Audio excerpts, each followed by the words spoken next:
अब हम शुरू करने लगे हैं वर्ल्ड वॉर 1 का टाइम, ठीक है। अब वर्ल्ड वॉर 1 कब हुई थी? 1914 में। बट ये तो है नहीं कि रातों रात हो गई होनी है। अगले दिन सारे कंट्रीज ने अलायंसेस बनाए और वर्ल्ड वॉर डिक्लेयर कर दी। कुछ उसके पीछे बैकग्राउंड होगा और वो स्टोरी ही समझनी है, क्योंकि वर्ल्ड वॉर में तो क्या है कि अगर थ्योरेटिकली जाए, कुछ इवेंट्स हैं, उसके बाद एक पार्टी हार जाती है, एक पार्टी जीत जाती है, पीस ट्रीटी हो जाती है, उससे जो हारी होती है पार्टी वो खुश नहीं होती और फिर से एक सेकेंड वर्ल्ड वॉर हो जाती है। बट द पॉइंट इज कि फर्स्ट वर्ल्ड वॉर अब हो रही है तो क्यों हो रही है, ठीक है। अभी इससे पहले हमने कौन सा टॉपिक पढ़ा था? यूनिफिकेशन का लास्ट पढ़ा था, यूनिफिकेशन ऑफ जर्मनी,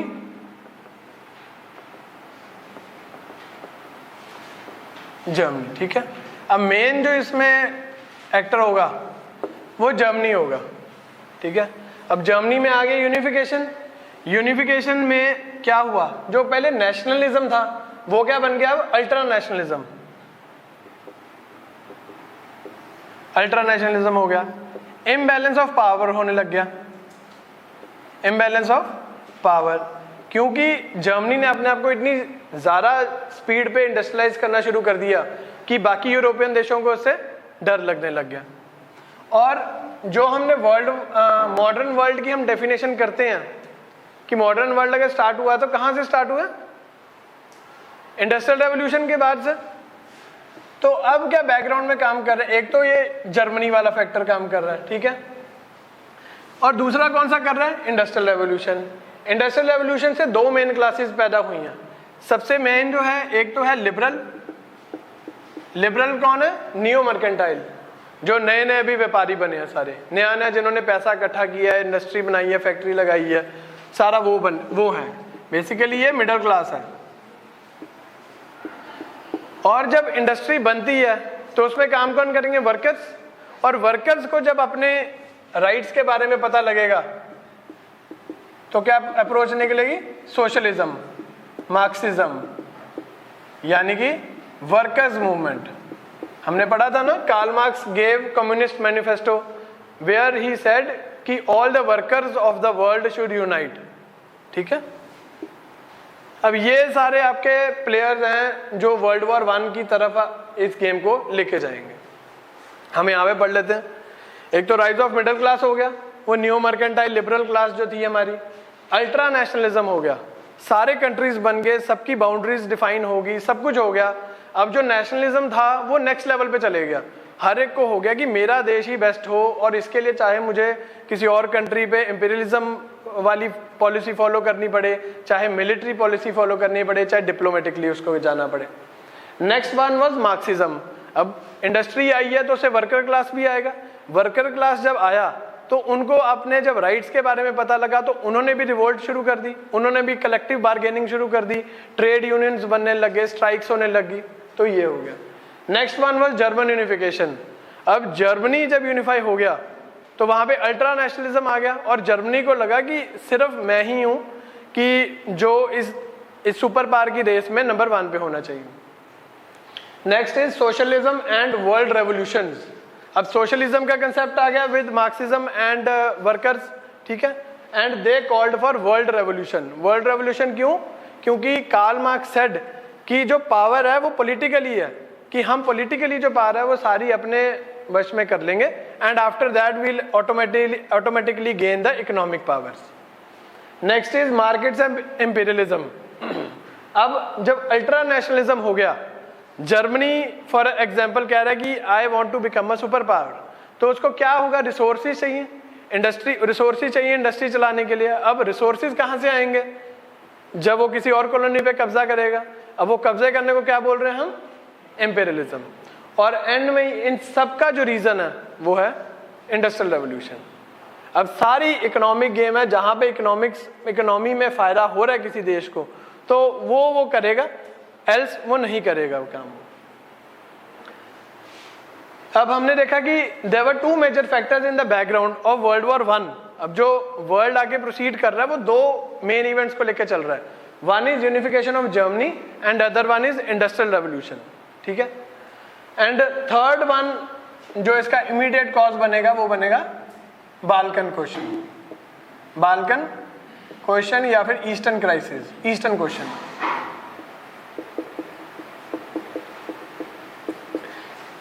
बेसिकली अगर वर्ल्ड वॉर 1 एक मूवी है, ठीक है, तो उसकी जो स्क्रिप्ट है वो यहाँ पे लिखी जा रही है, ठीक है, सारे एक्टर्स एक्ट्रेसेस यहाँ पे फाइनलाइज हो रहे हैं, और जो उसकी शूटिंग होएगी वो होएगी बाल्कन कंट्रीज में।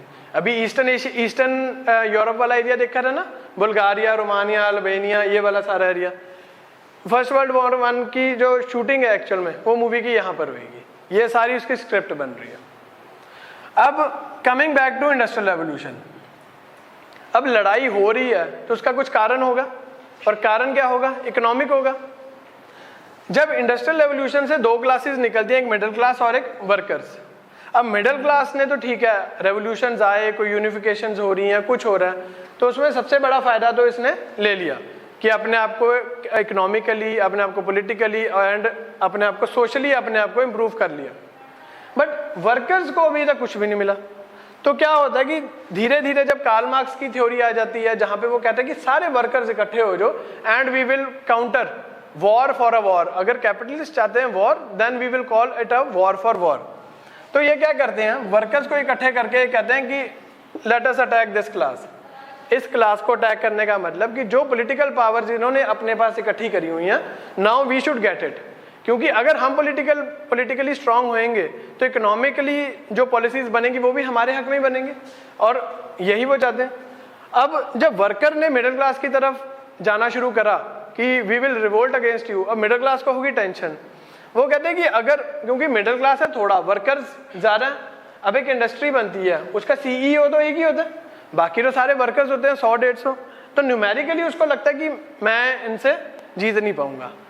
बट एक सीईओ क्यों है और एक वर्कर क्यों है? मेंटालिटी, ठीक है ना, कि क्या कैसे वो अपने आप को ब्रेन को यूज कर रहा है।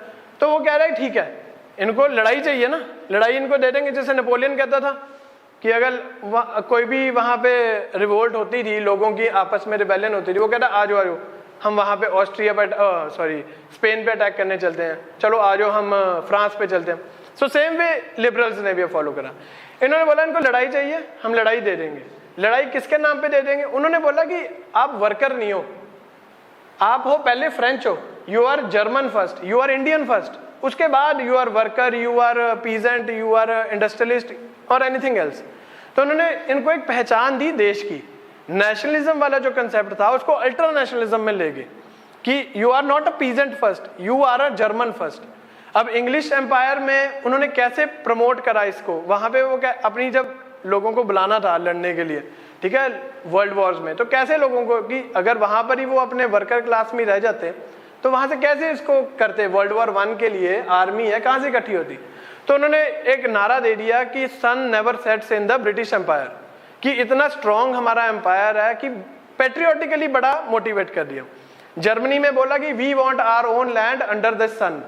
तो ऐसे करके पेट्रियोटिकली इतना ज्यादा कर दिया उन्होंने मोटिवेट सबको कि जब फर्स्ट वर्ल्ड वॉर डिक्लेयर होती है तो सभी इतनी खुशियां मनाते हैं, सारे ऑस्ट्रिया में, इंग्लैंड में, फ्रांस में बहुत खुशियां मनती हैं।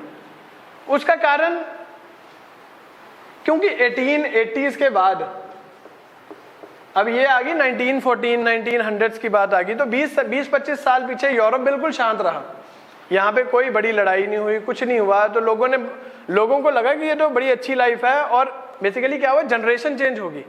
इससे पहले वाली जनरेशन ने सारी टर्मोइल्स देखे, इकोनॉमिक जो यूरोप में इश्यूज हुए उनको देखा। बट जब नेक्स्ट जनरेशन आई उसको लगा कि सब कुछ ठीक है, पीसफुल है, क्या है, लड़ाई है, लड़ाई तो it is a matter of pride for me, अगर मैं शहीद होऊंगा। तो लोगों ने मनानी शुरू कर दी खुशियाँ, ठीक है। जो जाते थे, जब सैनिक जा रहे थे तो उन पे फ्लावर्स फेंकने या फिर उनके सामान में गाने गाने या फिर उनकी बड़ी देखभाल करने, तो लोगों ने बड़ी खुशियाँ मनाई। बट ये जो रोमांटिसिज्म का माहौल था ये ज़्यादा देर चला नहीं, क्योंकि हमने जब अमेरिकन सिविल वॉर पढ़ी थी तो हमने उसमें बोला था कि American civil war was the last traditional war and the first industrial war.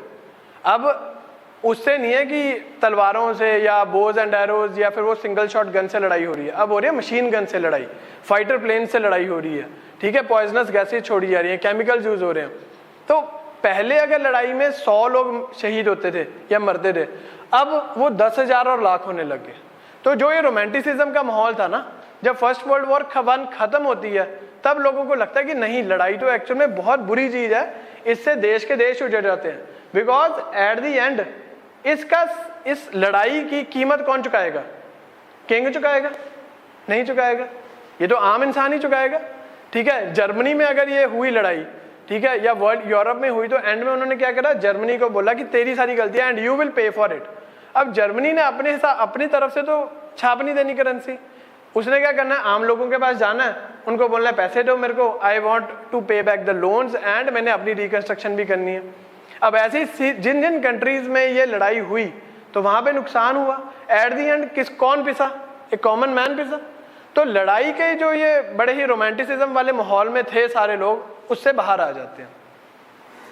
तो industrial revolution gave rise to new mercantile group, ठीक है, एंड इंडस्ट्रियल रेवोल्यूशन क्या करता था? It wanted more markets.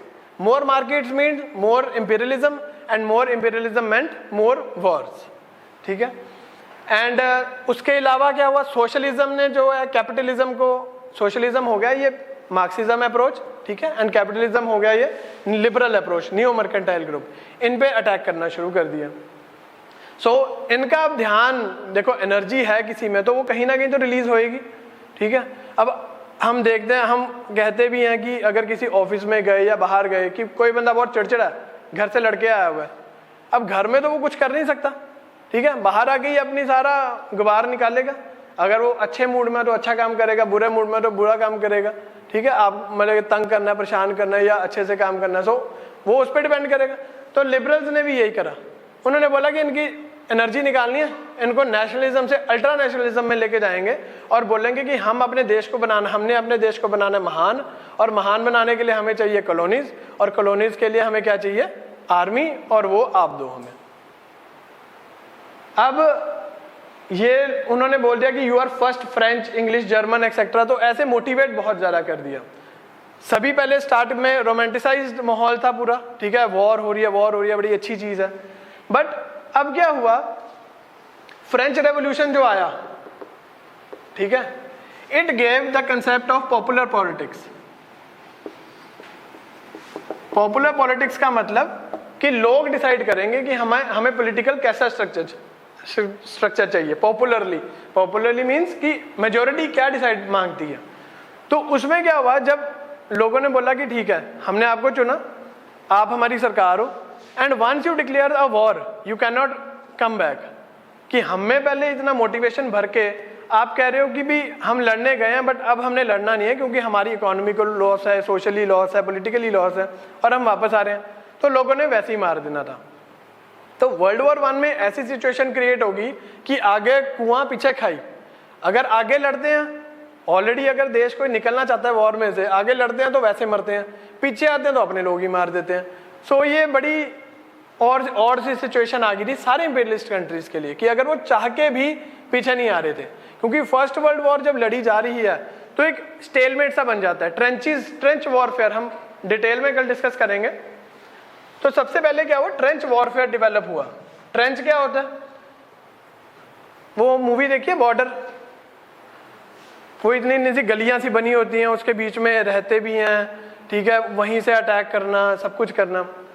तो वर्ल्ड वॉर 1 में शुरू हुई है ट्रेंच वॉरफेयर सिस्टम।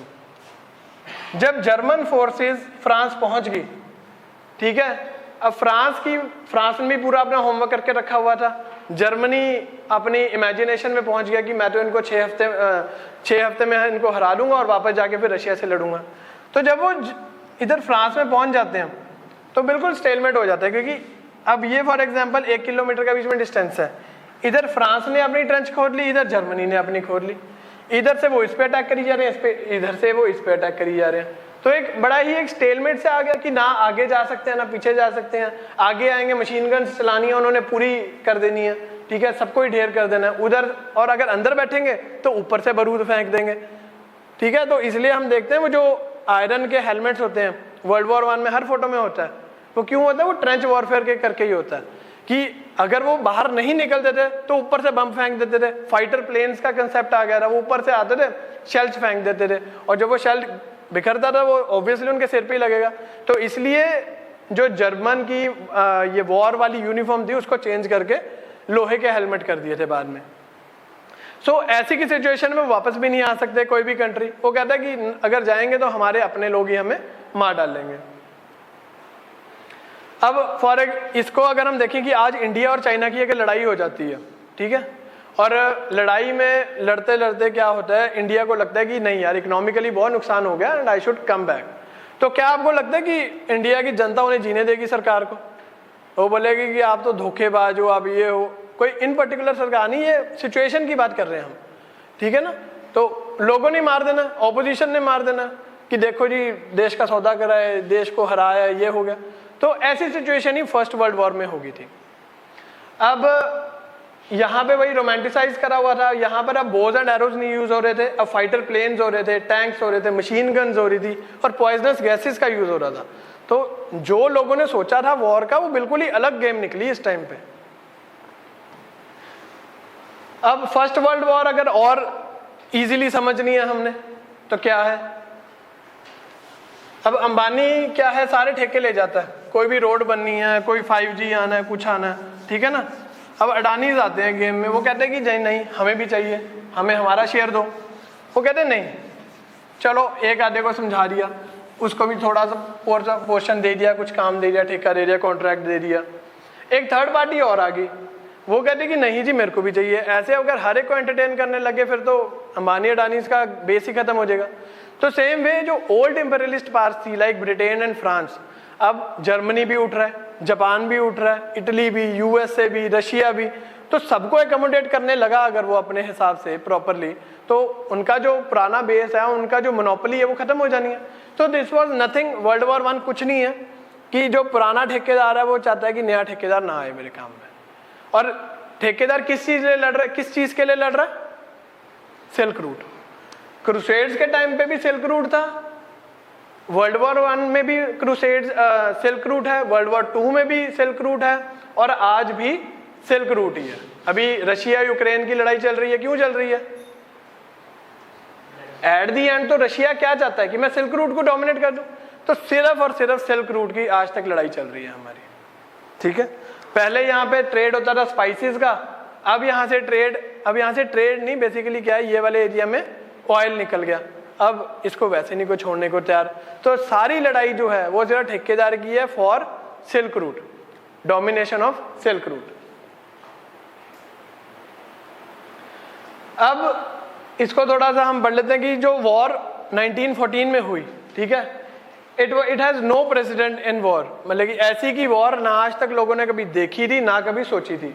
इसमें पहली बार ऐसा हुआ कि सिविलियन पॉपुलेशन, मतलब कि टोटल वॉर डिक्लेयर हो गई थी कि चाहे सामने सैनिक है चाहे सामने सिविलियन है, हर एक बंदा मरेगा। उसके बाद टोटल वॉर होगी, बॉम्बिंग, फेमाइंस, एपिडेमिक्स, इसमें मतलब कि यूज हो रहे थे, टेस्टिमनी हो रही थी कि डिस्ट्रक्शन एंड पैन अफेक्ट, मतलब कि पूरे वर्ल्ड में इसका अफेक्ट था, इसलिए इसको कहते हैं वर्ल्ड वॉर। इससे पहले एक वॉर हमने पढ़ी थी जिसको वुड्रो विल्सन ने कहा था कि it is first world war. कौन सी थी वो? हमने पढ़ी थी कि इसको भी हम फर्स्ट वर्ल्ड वॉर कह देते हैं बिकॉज ये एशिया में भी लड़ी जा रही थी, यूरोप में भी और अफ्रीका में भी और यूएस में भी। एंग्लो फ्रेंच वॉर्स पढ़ी थी हमने, हाँ? क्रीमिया नहीं, क्रीमिया तो अब पढ़ना है हमने। एंग्लो फ्रेंच वॉर्स पढ़ी थी हमने, जब यूएस का हमने देखा था कि ये 13 कॉलोनीज तो है, उसके बाद इधर से मिसिसिपी रिवर निकल रही है आपकी, ये वाला एरिया फ्रेंच से उसको कैसे मिला था ब्रिटिश इंग्लिश एम्पायर को? एंग्लो फ्रेंच वॉर्स पढ़ी थी हमने, तो उसको रिवाइज कर लो जाके। तो इसलिए इसको भी वुड्रो विल्सन सेड कि भाई ये भी, विंस्टन चर्चिल सेड कि ये भी फर्स्ट वर्ल्ड वॉर हो सकती है बिकॉज ये जो वॉर है ब्रिटेन और फ्रांस की, ठीक है, बट ये अमेरिका में भी लड़ रहे हैं, अफ्रीका में भी लड़ रहे हैं और इंडिया में भी। इंडिया में क्या इसका वर्जन था? ब्लैक होल ट्रेजेडी, हाँ नहीं, ब्लैक होल ट्रेजेडी, और ब्लैक होल ट्रेजेडी के बाद battle of Plassey. So Anglo French Wars का वर्जन इंडिया में वो था। अब दिस 1880s के बाद का टाइम जो था, सभी लोगों को ये लग रहा था कि जो पीस ट्रीटीज हमने बनाई हैं तो बहुत अच्छी हैं and they will play a very important role, और उसके बाद अब सब मतलब कि बढ़िया से होगा सारा वर्ल्ड में। बट एक्चुअल में क्या था कि जो एक्टर्स थे जो मतलब कि डिससेटिस्फाइड थे बेसिकली, कि जिनको अपना शेयर ऑफ देयर इन्फ्लुएंस नहीं मिला था, जिनको अपना स्फीयर ऑफ इन्फ्लुएंस नहीं मिला था प्रॉपरली, तो उन लोगों ने अब करनी है रिवोल्ट और उन लोगों ने खेलनी है conspiracism. So the main reasons of first world war, main reasons are main only, M से मिलिट्रिज्म, ए से अलायंसेस, आई से इंपीरियलिज्म एंड एन से nationalism. So main reasons are the main word only. अब nationalism क्या चीज है? It can be considered as a unifying force within a country with same culture, language and social setup. अब वही बात है कि अपने देश के लिए जागरूक कर देना कि नहीं, you are Indian, you are Pakistani, you are Bangladeshi. वो तो अब आपकी किस्मत थी कि आप इंडिया में पैदा हो गए तो इसलिए इंडिया का गुणगान कर रहे हो। अब यही जर्मनी में पैदा होते तो जर्मनी का गुणगान करना था। तो एज ए इंडिविजुअल तो आपको कभी राइट ही नहीं मिला अपनी नेशनलिटी चूज करने का, जहां पे पैदा हुआ है ऑटोमेटिकली वही करना पड़ेगा, ठीक है ना। तो इन लोगों के साथ भी यहाँ पर यही हो रहा था कि नेशनलिज्म, कि अब लोगों को सोशली, कल्चरली, पॉलिटिकली, लैंग्वेज के तौर पे सबसे बड़ी बात है वो इकट्ठा करना, ठीक है।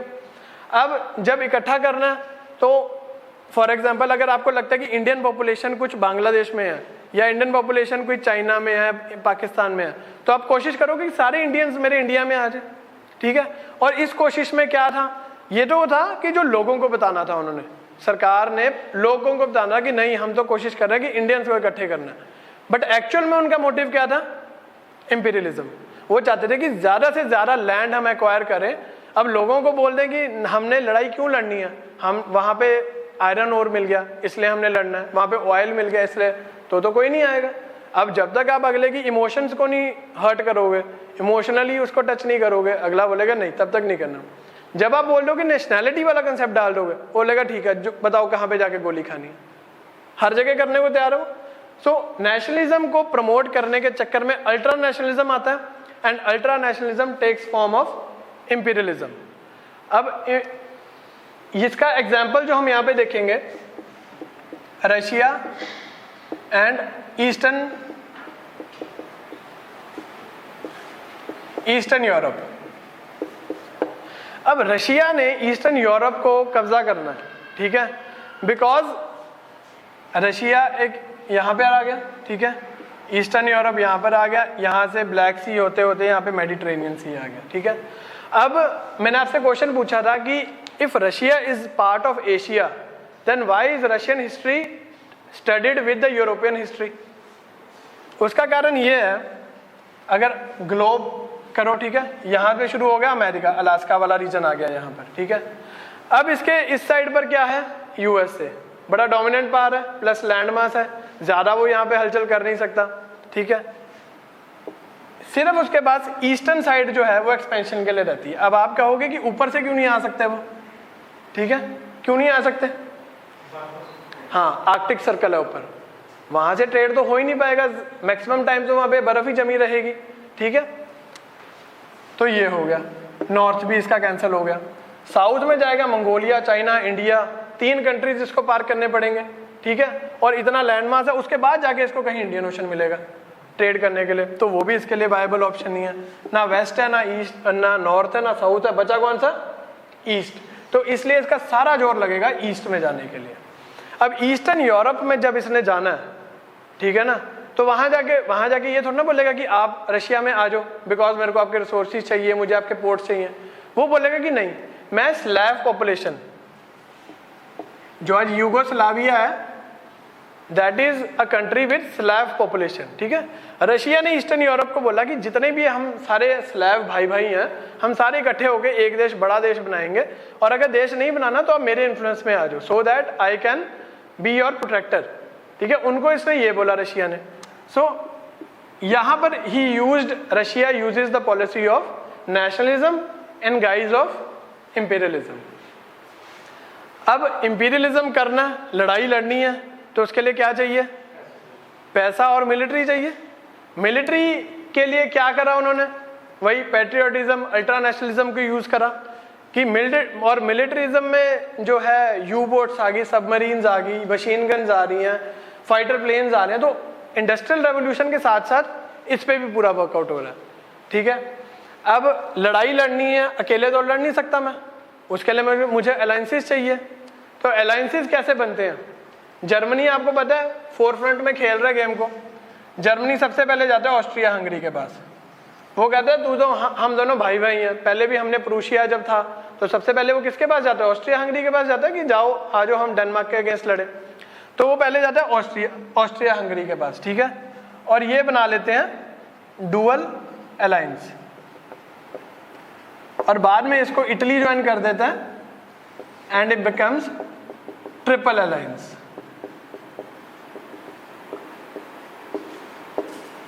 ठीक है, अब ये ट्रिपल अलायंस आपका यहां पर हो गया। उसके बाद अब जर्मनी आ गया यहां पर, ठीक है।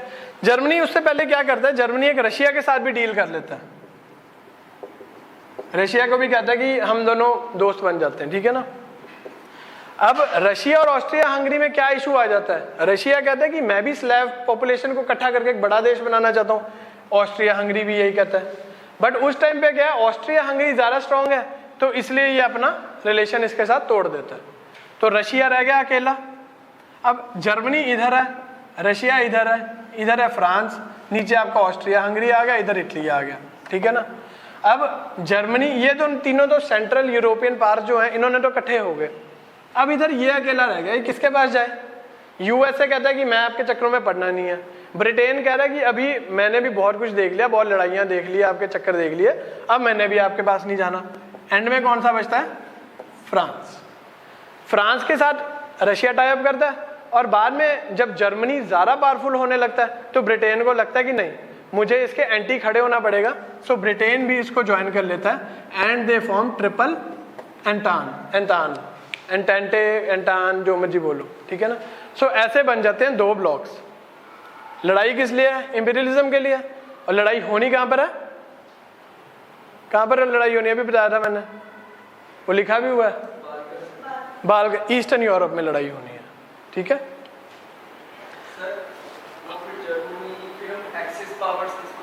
वो सेकेंड वर्ल्ड वॉर आनी है अभी, हाँ, ठीक है। अब जर्मनी, बट हमने जब देखा था बिस्मार्क जब आ गया था, यूनिफिकेशन हो गई थी, ठीक है, उसने सबके साथ फ्रेंडली रिलेशंस कर लिया, क्योंकि जो मैच्योर लोग होते हैं उन्हें पता लग जाता है कि जब कब मुझे लड़ना है और कब मेरे को शांत होकर अपना घर संवारना।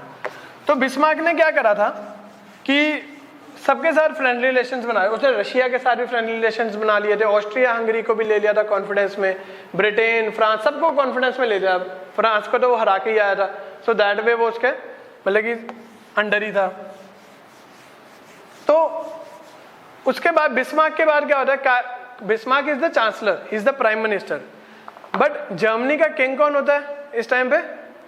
बिस्मार्क वाले टाइम पे काइजर विल्हेल्म वन। अब आ जाता है विल्हेल्म टू।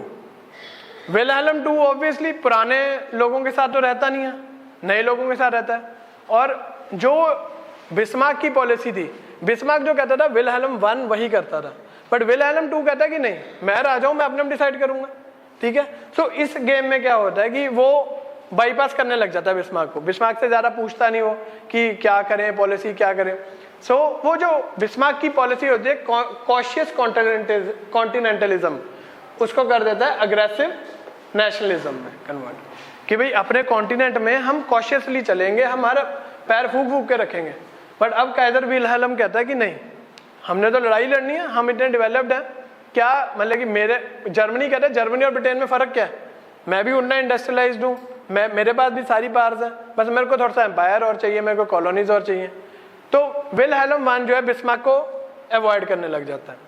अब विल्हेल्म टू जो होता है वो बड़ा यंग होता है लड़का, यंग भी होता है, डायनामिक भी होता है और एम्बिशियस भी होता है, ठीक है। बट एम्बिशियस होने के साथ साथ वो होता है इम्पेशेंट होता है। जल्दी जल्दी में फ्लैटरर्स जो उसके आसपास होते हैं वो उसको बोलते हैं कि छोड़ो इसको, ठीक है, इस बूढ़े को छोड़ो, हम अपना ग्रुप नया बनाएंगे, सब कुछ करेंगे और and we will rule the world. अब ट्रिपल अलायंस, ट्रिपल एंता हो गया हमारे, ये देखो Germany, Austria, Hungary, Italy alliance हो गए, सेंट्रल यूरोपियन पावर्स होगी, बाकी भी छोटे छोटे कंट्रीज हैं बट मेन हम इनकी बात कर रहे हैं। और रशिया, फ्रांस और ब्रिटेन। ब्रिटेन कहता है, ब्रिटेन की स्टार्टिंग में जो डीलिंग होती है रशिया और फ्रांस के साथ, वो कहते हैं कि ये नहीं है, ये बाउंडेशन नहीं है मेरे लिए कि जहां पे तुम दोनों जाके लड़ोगे वहां पे तुम्हारा मैं साथ दूं कि ना दूं, बट ये मेरी गारंटी है कि मैं तुम्हारे अगेंस्ट नहीं लड़ूंगा कभी।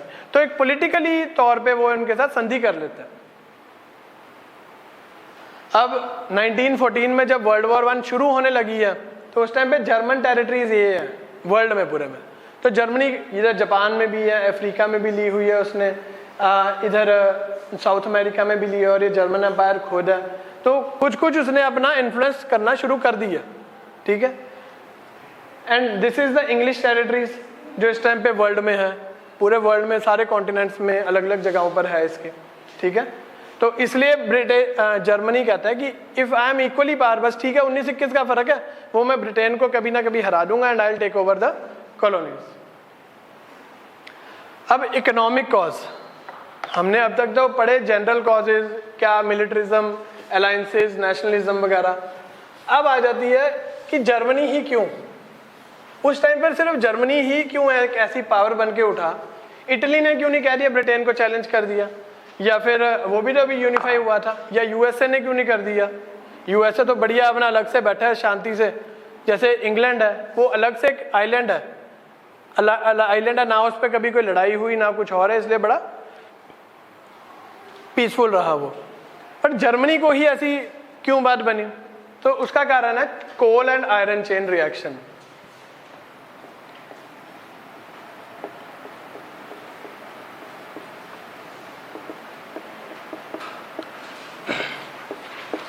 अब जर्मनी में कोल और आयरन की भरमार है बहुत ज्यादा, और इंडस्ट्रियल रेवोल्यूशन का फ्यूल क्या है, यही दोनों।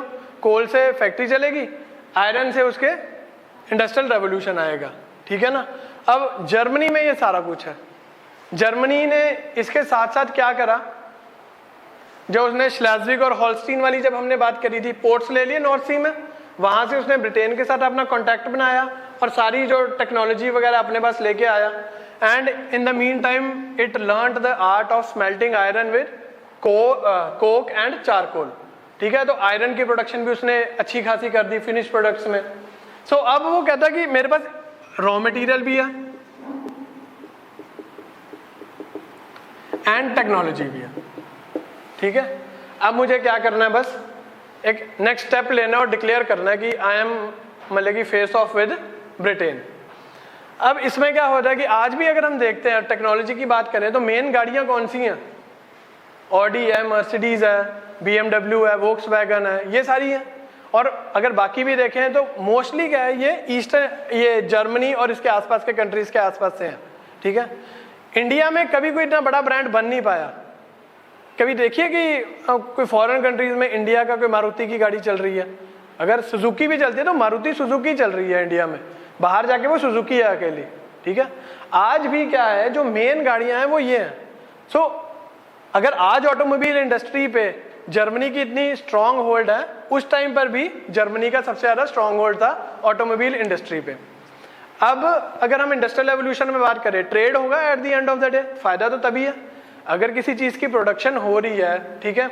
उसका ट्रेड जब तक नहीं होगा, मार्केट में नहीं पहुंचेगी चीज, तब तक तो वो जीरो है। अब पोर्ट टू पोर्ट तो शिप में आ गया, बट पोर्ट के बाद जमीनी रास्ता कैसे कवर करना है, ऑटोमोबाइल्स में। और पूरे वर्ल्ड में इस टाइम पे पायनियर कौन है, जर्मनी। तो दैट मीन्स पूरे वर्ल्ड जो है जर्मनी के आसपास फिर रहा है कि मेरे को अपनी ऑटोमोबाइल इंडस्ट्री का जो मैन्युफैक्चर प्रोडक्ट्स है वो दे दो, ठीक है। अब जब ऐसे होगा तो क्या पैसे आएंगे सबसे पहले, और पैसे यहाँ पे कौन से आ रहे हैं, फॉरेन रिजर्व्स आ रहा है बेसिकली, जो ऐसी एक करेंसी आ रही है जिसमें वो कभी भी किसी भी कंट्री के पास जाए और उनके ट्रेड करना चाहे तो वो कर सकता है।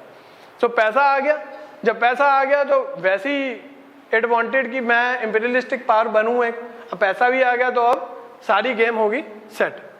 एंड जैसे मेड इन चाइना, अब दिवाली आ रही है, इंडिया में बड़ा वो होगा hue and cry about made in China वाला, कि देखो जी ये तो मेड इन चाइना चल रहा है सारा।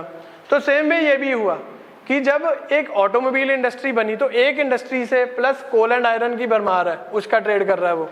तो इससे क्या हुआ, उसकी और इंडस्ट्रीज भी डेवलप होने लगी जर्मनी की, लाइक टेक्सटाइल, केमिकल, मेडिसिन, ये सारी इंडस्ट्री भी होगी।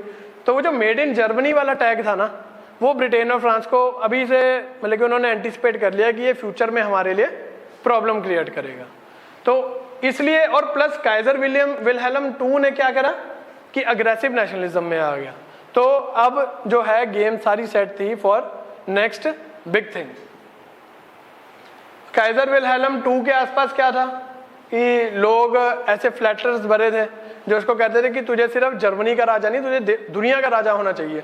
वो कहता ठीक है बनाओ, फिर वो कहते बना देंगे लेकिन ये पहले बिस्मार्क को निकालो। तो जर्मनी में क्या कंसेप्ट था कि किंग ने अगर काउंसिल ऑफ मिनिस्टर्स से बात करनी होती थी, दैट मीन्स पार्लियामेंट से बात करनी होती थी, तो वो थ्रू चांसलर बात करता था, और इस टाइम पे चांसलर था बिस्मार्क। अब इसको बाईपास करने के लिए किंग ने क्या करा, डायरेक्टली बातें करने लगा काउंसिल ऑफ मिनिस्टर से, और आउट ऑफ हम कह दें रिस्पेक्ट, आउट ऑफ ह्यूमिलेशन 1819 में Bismarck resigned from the post of chancellor of Germany. उसको पता लग गया कि नहीं अब मेरी यहाँ पे जरूरत है नहीं है, किंग जो है सीधा काउंसिल ऑफ मिनिस्टर से बात कर रहा है, so I should go respectfully rather than कल को मेरे को मरवा दे, कल को मेरे को जेल में डाल दे या कुछ भी हो जाए। सो बिस्मार्क जो था, जो मैच्योर पॉलिटिक्स करता था, तो वो निकल जाता है गेम से, और अब इम्पेशेंट और एम्बिशियस, इसका कॉम्बिनेशन जो काइजर विल्हेल्म II है हमारा, वो बच जाता है। अब ये करने के लिए अग्रेसिव नेशनलिज्म का, इंपीरियलिज्म का मतलब क्या हुआ, सबसे पहले नेवल एम्पावरमेंट, ठीक है। अब उसने बोला कि अगर कल को लड़ाई होएगी, नेवी, मुझे बेसिकली किससे लड़ना है, ब्रिटेन से, और ब्रिटेन से लड़ने का मतलब मुझे उसकी नेवी को हराना है, क्योंकि आर्मी तो उसके पास नहीं है, ठीक है। वो क्या करता है हमेशा, जब वर्ल्ड वॉर I में भी क्या हुआ, आर्मी जब ब्रिटेन को चाहिए थी तो वो अपनी कॉलोनी से लेके आता था, उसके पास नहीं थी अपनी आर्मी को, स्टैंडिंग आर्मी, उसकी नेवी बहुत स्ट्रांग थी। तो जर्मनी न्यू कि अगर मुझे ब्रिटेन को हराना है तो मुझे उसके लेवल की नेवी को इकट्ठा करना पड़ेगा, ठीक है। So he started naval empowerment through dreadnoughts and U boats. U boats अगर पढ़ा है किसी ने, इसका रेफरेंस पढ़ा है वर्ल्ड वॉर I में, यू बोट सबमरीन्स का, जो वो यूएसए की शिप्स को गिरा देता है, and because of this incident US enters into first world war, तो इसलिए इसका ज्यादा रेफरेंस है। Second is territorial expansions. अब आसपास के छोटे मोटे देशों में वो जाता है, वहां पे जाके अपनी इंपीरियलिस्टिक पॉलिसी के तहत उनको अपने कंट्रोल में ले लेता है। हमने देखा था अभी उसकी कॉलोनीज थ्रू आउट वर्ल्ड थी, ठीक है। Next is interference in world politics. World politics में कहां पर, पहले वो बोअर वॉर में जाता है, ठीक है, अफ्रीका में लड़ी जा रही होती है ये, साउथ अफ्रीका में इन पर्टिकुलर। उसके बाद वो मोरक्को क्राइसिस में चले जाता है, एंड उसके बाद वो चाइना पे आंख रख लेता है। तो वर्ल्ड पॉलिटिक्स में जो है जर्मनी अपनी से दिखाने की कोशिश कर रहा है। नेक्स्ट इज केल कैनाल। अब ये नॉर्थ सी से बाल्टिक सी, ये भी नेक्स्ट में आपको मैप दिखाता हूँ। तो अब क्या है बेसिकली, यहाँ पे ये समझो कि उसने ट्रेड रूट का रास्ता जो है वो बहुत कम कर दिया, तो उसने ट्रेड को फैसिलिटेट करने के लिए ये एक्शन ले लिया, ठीक है। Next is Berlin to Baghdad rail line. अब Berlin to Baghdad rail line is nothing but silk route. अब एशियन कंट्रीज को अपने इन्फ्लुएंस में लेने के लिए, या ईस्टर्न यूरोप के कंट्रीज को इन्फ्लुएंस में लेने के लिए उसने क्या बोला, कहता हम ऐसा करते हैं, क्या ब्रिटेन के चक्रों में पड़े हैं, हम अपना सारा सिस्टम, हमें तो यहाँ से शिप से उसके पास सामान भेजना पड़ता है। अब बाय लैंड इज इजी, अगर कोई भी चीज बाय लैंड बाय ट्रेन जा रही है तो वो इजी है कंपैरेटिवली शिप। तो वो कहता है कि हम ऐसा करते हैं, बर्लिन से बगदाद तक एक सीधी रेल लाइन डाल देंगे हम, ठीक है, और वहां से सारे जो कंट्रीज होंगे सारे से मिल बांट के उसका प्रॉफिट खाएंगे। जो भी ट्रेड करना, बेसिकली सबने आना साउथ ईस्ट एशिया में है, यहाँ से ट्रेड करके मार्केट लेके सारा उन्होंने अपने वहां पे जाना। तो Berlin to Baghdad rail line का एक वो प्रोजेक्ट प्रपोज करता है सबके लिए। अब पहले क्या था, ये आपका आ गया बाल्टिक सी, ठीक है, ये जर्मनी आ गया। जर्मनी से अगर बाल्टिक सी से हमने जाना होता था कहीं भी, इंग्लैंड जाना है, तो आपको सारा ये रास्ता घूम के जाना पड़ता था। बट केल कैनाल ने क्या करा, यहाँ से एक कट सा देखिए, जैसे सुएज कैनाल भी ये ऐसे ही बना हुआ है, ठीक है ना। तो कैनाल्स का काम क्या होता था, ट्रेड को फैसिलिटेट करना।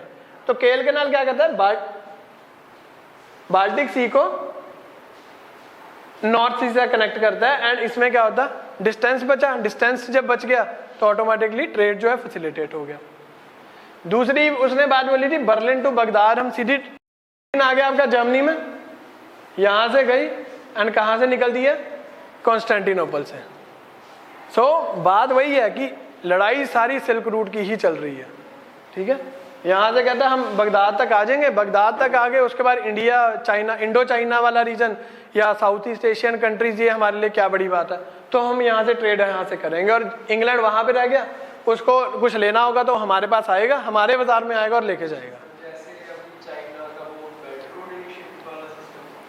वो भी इसी का पार्ट है, नहीं बट वो पॉलिटिकल ज़्यादा, इसका इकोनॉमिक, उसे इकोनॉमिक पर्पस भी है उसका, ठीक है, बट उसका थोड़ा सा वर्ल्ड पॉलिटिक्स में ज़्यादा चल जाता है कि इन्फ्लुएंस अपना बढ़ाने के लिए, ठीक है। So this was the proposed, इतनी तो यहाँ तक तो कहते हैं टर्की तक बन भी गई थी लाइन, बट उसके बाद अनकम्प्लीटेड लाइन जो है बगदाद तक का लिंक है। और ये कई उसके बाद रूलर्स आए जिन्होंने ट्राई करा कि हम सेंट्रल एशिया को और ईस्टर्न यूरोप को पावरफुल कर लें और इसको रेल लिंक को, बट यूएस, इंग्लैंड, फ्रांस ये कभी पूरा नहीं होने दे रहे इसको। और क्या कर रहे हैं, हमेशा नाटो को यूज कर देते हैं वहां पे, ठीक है। नाटो को यूज करके इस पूरे एरिया में हमेशा वो प्रॉब्लम्स क्रिएट करके रखते हैं, जो आज तक है। अब जर्मनी को पता था कि भाई अगर मुझे कामयाब होना है तो मुझे पानी पे राज करना पड़ेगा। I will have to rule the waters, waters का मतलब I will have to rule the Britain, ठीक है। ब्रिटेन के लिए क्या करता है वो, उसके अब 1 to 1 तो जा नहीं सकता कि मैं वॉर डिक्लेयर कर दूं, बिकॉज अभी उसको लगता है कि मैं थोड़ा सा और प्रायोरिटी पे अपनी जो है होमवर्क कर लूं प्रॉपरली। तो वो क्या करता है, सबसे पहले बोअर वॉर में अभी देखता है कि ब्रिटेन रिएक्ट कैसे करता है, अगर मैं उसके काम में दखल अंदाजी करता हूँ तो क्या करेगा। तो सबसे पहले वो क्या करता है, बोअर वॉर्स में इंटरफेयर करता है। बोअर वॉर्स में क्या होता है, डच फार्मर, साउथ अफ्रीका में लड़ाई चल रही है, बेसिकली ये इंटरनल सिविल रिबेलियन है। तो वहां पर वो डच फार्मर्स की, काइजर विल्हेल्म II जो होता है वो वहां पे डच की हेल्प कर देता है अगेंस्ट इंग्लिश प्लांटर्स। उनको ये लगता है कि डच फार्मर्स की एक्सप्लॉयटेशन हो रही है at the hands of English planters. तो वो वहां जाके बोअर्स की, जो उनका लीडर होता है क्रूगर बोअर्स का, ठीक है, उसको मोटिवेट करता है, उसको हेल्प प्रोवाइड करता है और सब कुछ करता है। बट इन रिटर्न वो देखते हैं कि ब्रिटेन ने कुछ रिएक्ट ही नहीं करा मुझे। अब ब्रिटेन ने रिएक्ट क्यों नहीं करा, कारण बता सकते हो कोई? हाँ जी, नहीं बड़ी बात है, आपने ब्रिटेन को चैलेंज कर दिया बेसिकली, इंग्लिश प्लांटर्स को। अगर ब्लैक होल ट्रेजेडी यहाँ पे इंडिया में हुई तो उसके अगेंस्ट उन्होंने लड़ाई लड़ दी पूरी, ठीक है ना, पूरे इंडिया पे उन्होंने राज अपना कायम कर लिया। यहाँ पे क्यों नहीं उन्होंने कुछ करा? इकोनॉमिक्स, सिर्फ ट्रेड है।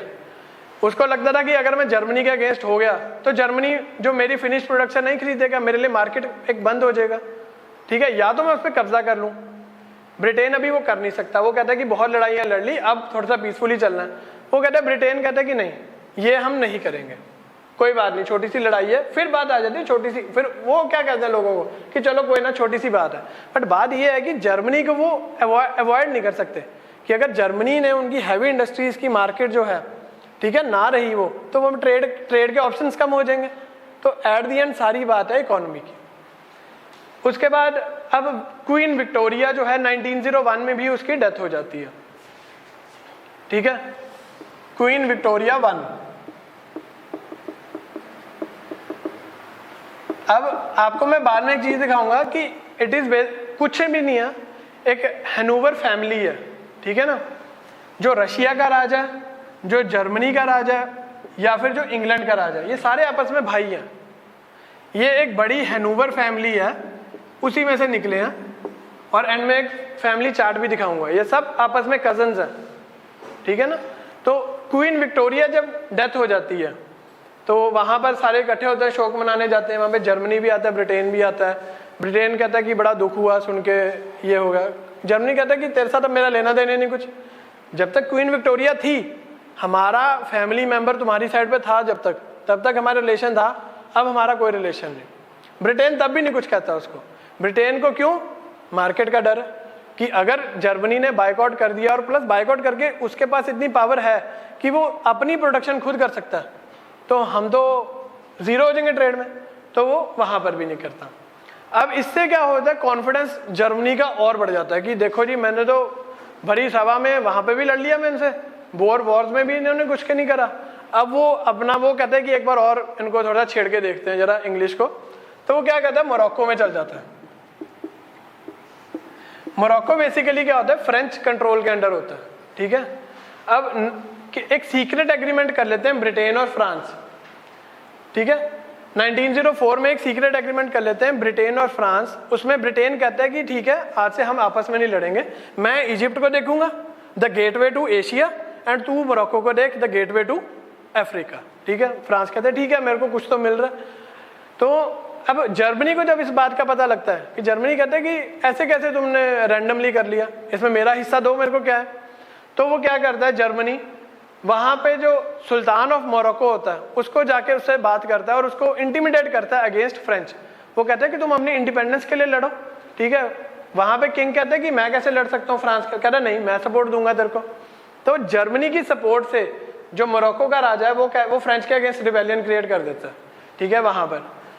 एंड जर्मनी जो है वो अपने पैंथर शिप्स भेज देता है, ठीक है, अगादीर पोर्ट पे। ये देखो मोरक्को आ गया और ये अगादीर है आपका, ठीक है। एंड डराने के लिए सिर्फ, अभी लड़ाई यहाँ पे कुछ नहीं होती, ठीक है। जर्मनी जो है अपने शिप्स यहाँ पे अगादीर पोर्ट पे भेज देता है and this becomes the Agadir crisis of 1910। But इससे क्या होता है, फ्रेंच डर जाता है ऑब्वियसली। फ्रेंच अभी इतना स्ट्रांग तो है नहीं कि जर्मनी से अगर ब्रिटेन नहीं उसको जल्दी जल्दी हाथ डाल रहा तो फ्रांस सोचता है कि मैं कैसे करूंगा। तो ब्रिटेन वहां पर आता है, मीडिएशन करता है और वो कहते हैं कि लड़ो ना। करने को तो ये भी हो सकता था कि ब्रिटेन फ्रांस की साइड लेता और दोनों उस पर वॉर डिक्लेयर कर देते, ठीक है, कुछ हुआ नहीं। अगेन मार्केट, कि मेरी मार्केट हाथ से चली जाएगी। वो कहते हैं कि ठीक है, मोरक्को जो है मतलब कि वो मीडिएशन वगैरह करा देता है फ्रांस की और जर्मनी की। फ्रांस कहता है कि तू अपना मोरक्को रख, लेकिन उसको दे देता है फ्रेंच कॉन्गो वाला पार्ट। तो जो हमने अभी देखा था ना साउथ अफ्रीका में एक अफ्रीका में एक टेरिटरी जर्मनी की है, फ्रेंच कॉन्गो। जब हमने मैप देखा है अभी जब पूरे वर्ल्ड में, तो वहां पे जो फ्रेंच कॉन्गो उसको मिलता है वो यहाँ से मिलता है, ठीक है ना। यहाँ से उसको फ्रेंच कॉन्गो मिल गया और वो कहता है कि जो बैंक ऑफ मोरक्को है, जैसे हमारा RBI है वैसे बैंक ऑफ मोरक्को, उसमें मेरा हिस्सा दे दे मेरे को, कि अगर इकोनॉमिकली मैं किसी चीज को डोमिनेट कर रहा हूँ तो आज नहीं तो कल आई विल रूल इट।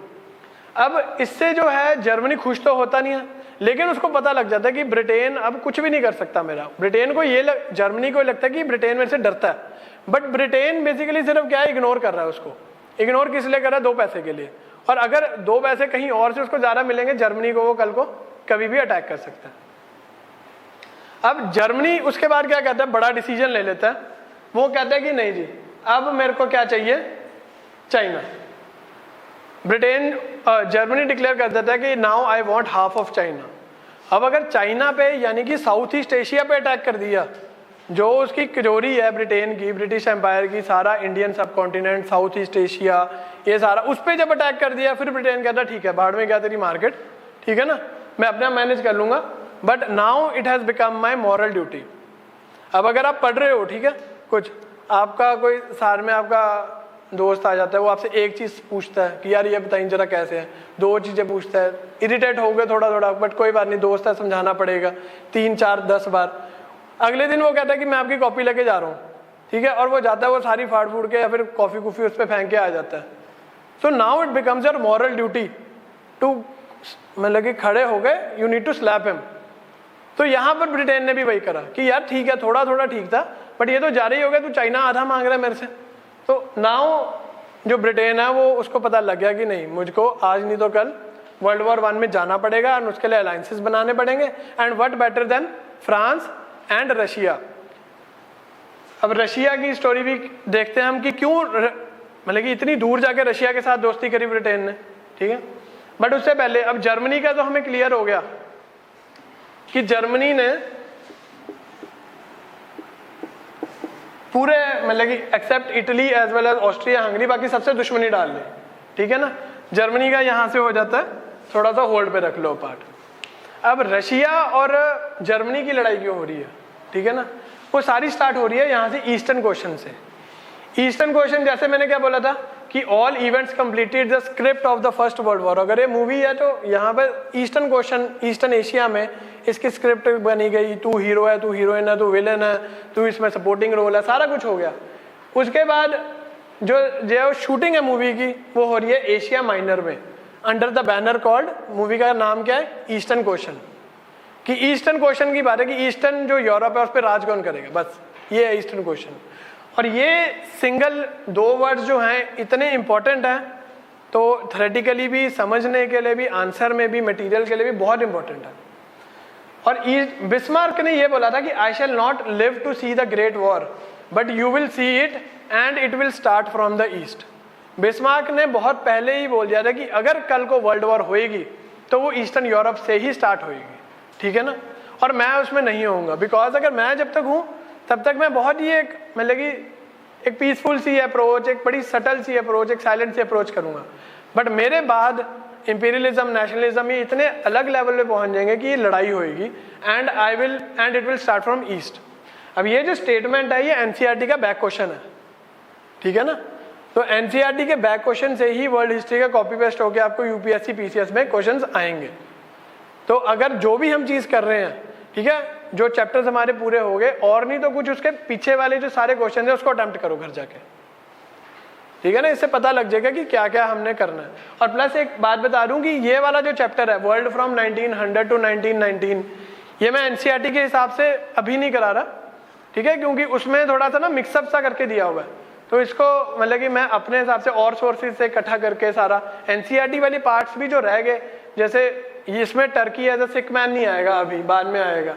तो 2-4 कंसेप्ट जो एनसीईआरटी में एक्स्ट्रा हैं वो हम अगली क्लास में डिस्कस करेंगे, ठीक है ना। बट अभी जो है ये और एक क्रोनोलॉजिकल ऑर्डर में है और प्लस इवेंट वर्ल्ड वॉर 1 से पहले की बातें हैं। तो ये क्लियर हो गया। ईस्टर्न क्वेश्चन में, ईस्टर्न क्वेश्चन की बात हो रही है कि ईस्टर्न यूरोप पे राज कौन करेगा, एशिया माइनर में लड़ाई हो रही है। अब ये सारी चीजें कि ईस्टर्न एशिया क्या है, एशिया माइनर क्या है, बाल्कन नेशंस कौन सी हैं, ये भी क्लियर होना चाहिए हमें। अब इंडिया आ गया, ये 1911 की बात कर रहे हैं हम, ठीक है, तो इसलिए पूरा इंडियन एम्पायर आ गया। इधर आ गया पर्शिया, एक पर्शिया था एक प्रूशिया था, डिफरेंट है दोनों चीजें, ठीक है ना। प्रूशिया कौन सा, जर्मनी वाला, ये पर्शियन है, ईरान इराक वाला टाइप से एरिया। उसके बाद ये ऑटोमन एम्पायर आ गया, ठीक है, ऑटोमन एम्पायर ये टर्की यहाँ पे खत्म हो रहा है, ठीक है। और अगला मैप आप देख लो ये कि वहाँ कहाँ पे खत्म हो रहा था, ऑटोमन एम्पायर यहाँ पे खत्म हो रहा था। और अब ये आ जाता है आपका eastern Europe, Greece, Bulgaria, Serbia, Romania, Austria, Hungary, और ऊपर आ जाता है रशिया आपका, सॉरी पोलैंड, पोलैंड के ऊपर रशिया। अब ये जो कंट्री, ये वाला जो एरिया आपका, ठीक है, ये है ईस्टर्न क्वेश्चन, ईस्टर्न यूरोप। इसके इधर वाला हो गया वेस्टर्न यूरोप। अब ये इंपॉर्टेंट क्यों है, ईस्टर्न यूरोप इंपॉर्टेंट क्यों है? बेसिकली ये क्या है, ये एशिया और वेस्टर्न यूरोप को कनेक्ट कर रहा है, इसलिए इंपॉर्टेंट है। सारा ट्रेड जो सिल्क रूट से जाना है, ऑटोमन एम्पायर से तो लड़ते झगड़ते इन्होंने कर लेंगे, कभी उसको हरा देंगे ऑटोमन्स को, कभी कुछ कर लेंगे, बट ये वाला एरिया बड़े छोटे छोटे देश हैं यहाँ पे, इन सबको भी हैंडल करना है। तो इसलिए ईस्टर्न यूरोप जो है, ये बाल्कन स्टेट्स बेसिकली जो हैं, तो ये बहुत इंपॉर्टेंट है। उसके बाद एशिया माइनर, ये वाला एरिया, इधर हमने पढ़ा था अभी ईस्टर्न यूरोप वाला एरिया, ये आ जाता है एशिया माइनर का एरिया, टर्की वाला एरिया, ब्लैक सी, एजियन सी, मेडिटेरेनियन सी, ठीक है। एंड दिस इज टोटल, मतलब कि जितना भी ऑटोमन एम्पायर आया, हम टाइम में नहीं जाएंगे। अब ये सारा देखो कि ये ऑटोमन एम्पायर है, जो मर्जी कलर में हो, ठीक है। एक तो ये वाला एरिया तो इसका गाड़ी है, टर्की वाला एरिया ऑटोमन एम्पायर का। बट ऑटोमन एम्पायर ने क्या करा, थोड़ी थोड़ी जब इतना एरिया उसने कब्जे में ले लिया, अब उसका मन होगा कि यूरोप भी मैं ले लूँ, वेस्टर्न यूरोप भी ले लूँ मैं सारा, तो वो यूरोप की तरफ जाना शुरू करता है। तो ईस्टर्न यूरोप वाला हिस्सा तो वो कामयाब हो जाता है। बट जब वो ऑस्ट्रिया हंगरी पहुंचता है तो वहां पे ऑटोमन एम्पायर को रोक लेते हैं, क्योंकि वहां पे क्यों रोक लेते हैं उसको? अगर यहां तक उसने कब्जा कर लिया तो ऑटोमन एम्पायर में जाके उधर वाली ऑस्ट्रिया हंगरी में क्यों कर लिया? क्योंकि वहां पे रिलीजन बहुत स्ट्रांग है, वहां पे चर्च जो है बहुत स्ट्रांग है। ऑटोमन्स बेसिकली क्या है, इस्लाम, ठीक है ना। इस्लाम यहां तक तो पहुंचने में कामयाब हो गए, इसके बाद ना लोगों ने एक्सेप्ट करा उसको, ना कुछ और, ना उसका फोर्स चला। एंड बाय दिस टाइम वो थोड़ा सा वीक भी होना शुरू हो गया ऑटोमन एम्पायर, ठीक है। तो अब यहाँ पे ऑटोमन एम्पायर का इन्फ्लुएंस है, और बट यहाँ पे ईस्टर्न यूरोपियन कंट्रीज हैं, like Serbia, Greece, Montenegro, Albania, ये सारे कंट्रीज यहाँ पर है। ठीक है, अब ये वही हमने बात बोली थी कि जो ये क्रीमिया सेवेस्टोपोल जो है, ये सुना होगा, न्यूज़पेपर पढ़ते हो, पढ़ रहे हो आजकल न्यूज़पेपर कुछ या कोई भी करंट अफेयर्स के लिए? यूक्रेन की लड़ाई चल रही है, क्रीमियन वॉर चल रही है, तो कहाँ पर है क्रीमिया? ये रहा। ये तब भी रशिया इसके लिए लड़ रहा था, आज भी G8 छोड़ने को तैयार हो गया है रशिया, लेकिन उसने क्रीमिया नहीं छोड़ा। कारण ब्लैक सी से मेडिटेरेनियन सी, मेडिटेरेनियन सी से चाहे वो एशिया की तरफ आ जाए, चाहे वो यूरोप की तरफ निकल जाए, ऊपर उसके पास कहीं पोर्ट्स नहीं है, और उधर पोलैंड वगैरह है वो तो इसके, और बाल्टिक स्टेट्स हैं वो इसके वैसे ही कंट्रोल में है। ठीक है, अब उसको एरिया ये वाला चाहिए अगर यूरोप को इस पर कब्जा करना है। अब ये आगे बाल्कन्स आपके सारे, अब ये आगे रोमानिया, बुल्गारिया, मैकेडोनिया, ग्रीस, ये सारे आगे आपके बाल्कन स्टेट्स। अब पिक्चर क्लियर होगी हम क्या बात करेंगे सारी। अगर मैं बाल्कन स्टेट्स बोल लूंगा, अगर मैं एशिया माइनर बोल लूंगा, अगर मैं ईस्टर्न यूरोप बोल लूंगा, अगर मैं ऑटोमन एम्पायर बोल लूंगा, समझ आ गया कि दोबारा दिखाऊं कोई फोटो? समझ आ गया ना? वर्ल्ड मैप पे वही उसी के हिसाब से हम समझेंगे। ठीक है चीज को। अब west and east Europe were under crusades from long time. ठीक है, ऑटोमन एम्पायर क्रूसेड्स चल रहा था यहाँ पे। ठीक है, चल क्यों रहा था? सिल्क रूट के लिए। अब लड़ाइयाँ क्यों चल रही हैं? सिल्क रूट के लिए। तो ऑटोमन एम्पायर ने काफ़ी एरिया अपना एशिया माइनर में तो उसका गढ़ था, बट वो धीरे धीरे ईस्टर्न यूरोप की तरफ जाने लगता है। ठीक है, पहले अब उसके बाद सुएज कनाल भी यहाँ पर आ जाता है। सुएज कनाल का भी दिखा देता हूँ मैं आपको क्या है, उसका भी क्या काम है। कनाल का काम क्या है? ट्रेड को फैसिलिटेट करना, रास्ता कम करना। तो इस टाइम पे सुएज कनाल भी हो गया। ट्रेड स्पाइसेस का तो चल ही रहा था, 19th सेंचुरी में ऑयल भी मिल गया, अब इस रूट पे ऑयल भी डोमिनेट हो गया। सो दैट इज वाई और इंटेंसिफाई हो जाएंगी सारी फाइट्स। अब ये सुएज कनाल है, ये इजिप्ट आ गया, इधर से ये सुएज कनाल आ गया कि अगर कोई भी साउथ ईस्ट एशियन से आती है तो यहाँ से 11,600 किलोमीटर पड़ता है, यहाँ से 19,800 किलोमीटर पड़ता है। तो ये बड़ा फैसिलिटेट कर रहा है। अब रशिया अगर ब्लैक सी से होता हुआ मेडिटेरेनियन सी तक आ जाए तो उसके बाद तो इसके लिए सारा खुला। आना तो सबने एशिया में ही है at the end of the day. Asia भी है, यहाँ से अफ्रीकन पे भी उस पर डोमिनेट कर सकता है वो।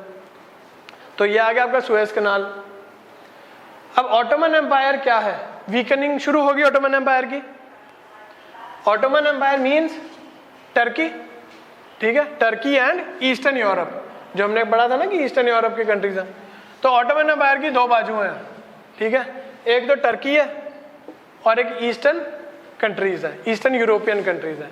1913 में उससे ईस्टर्न यूरोपियन कंट्रीज ले लेते हैं और 1918 में फाइनली टर्की को खत्म करके उसको बेबस बना देते हैं।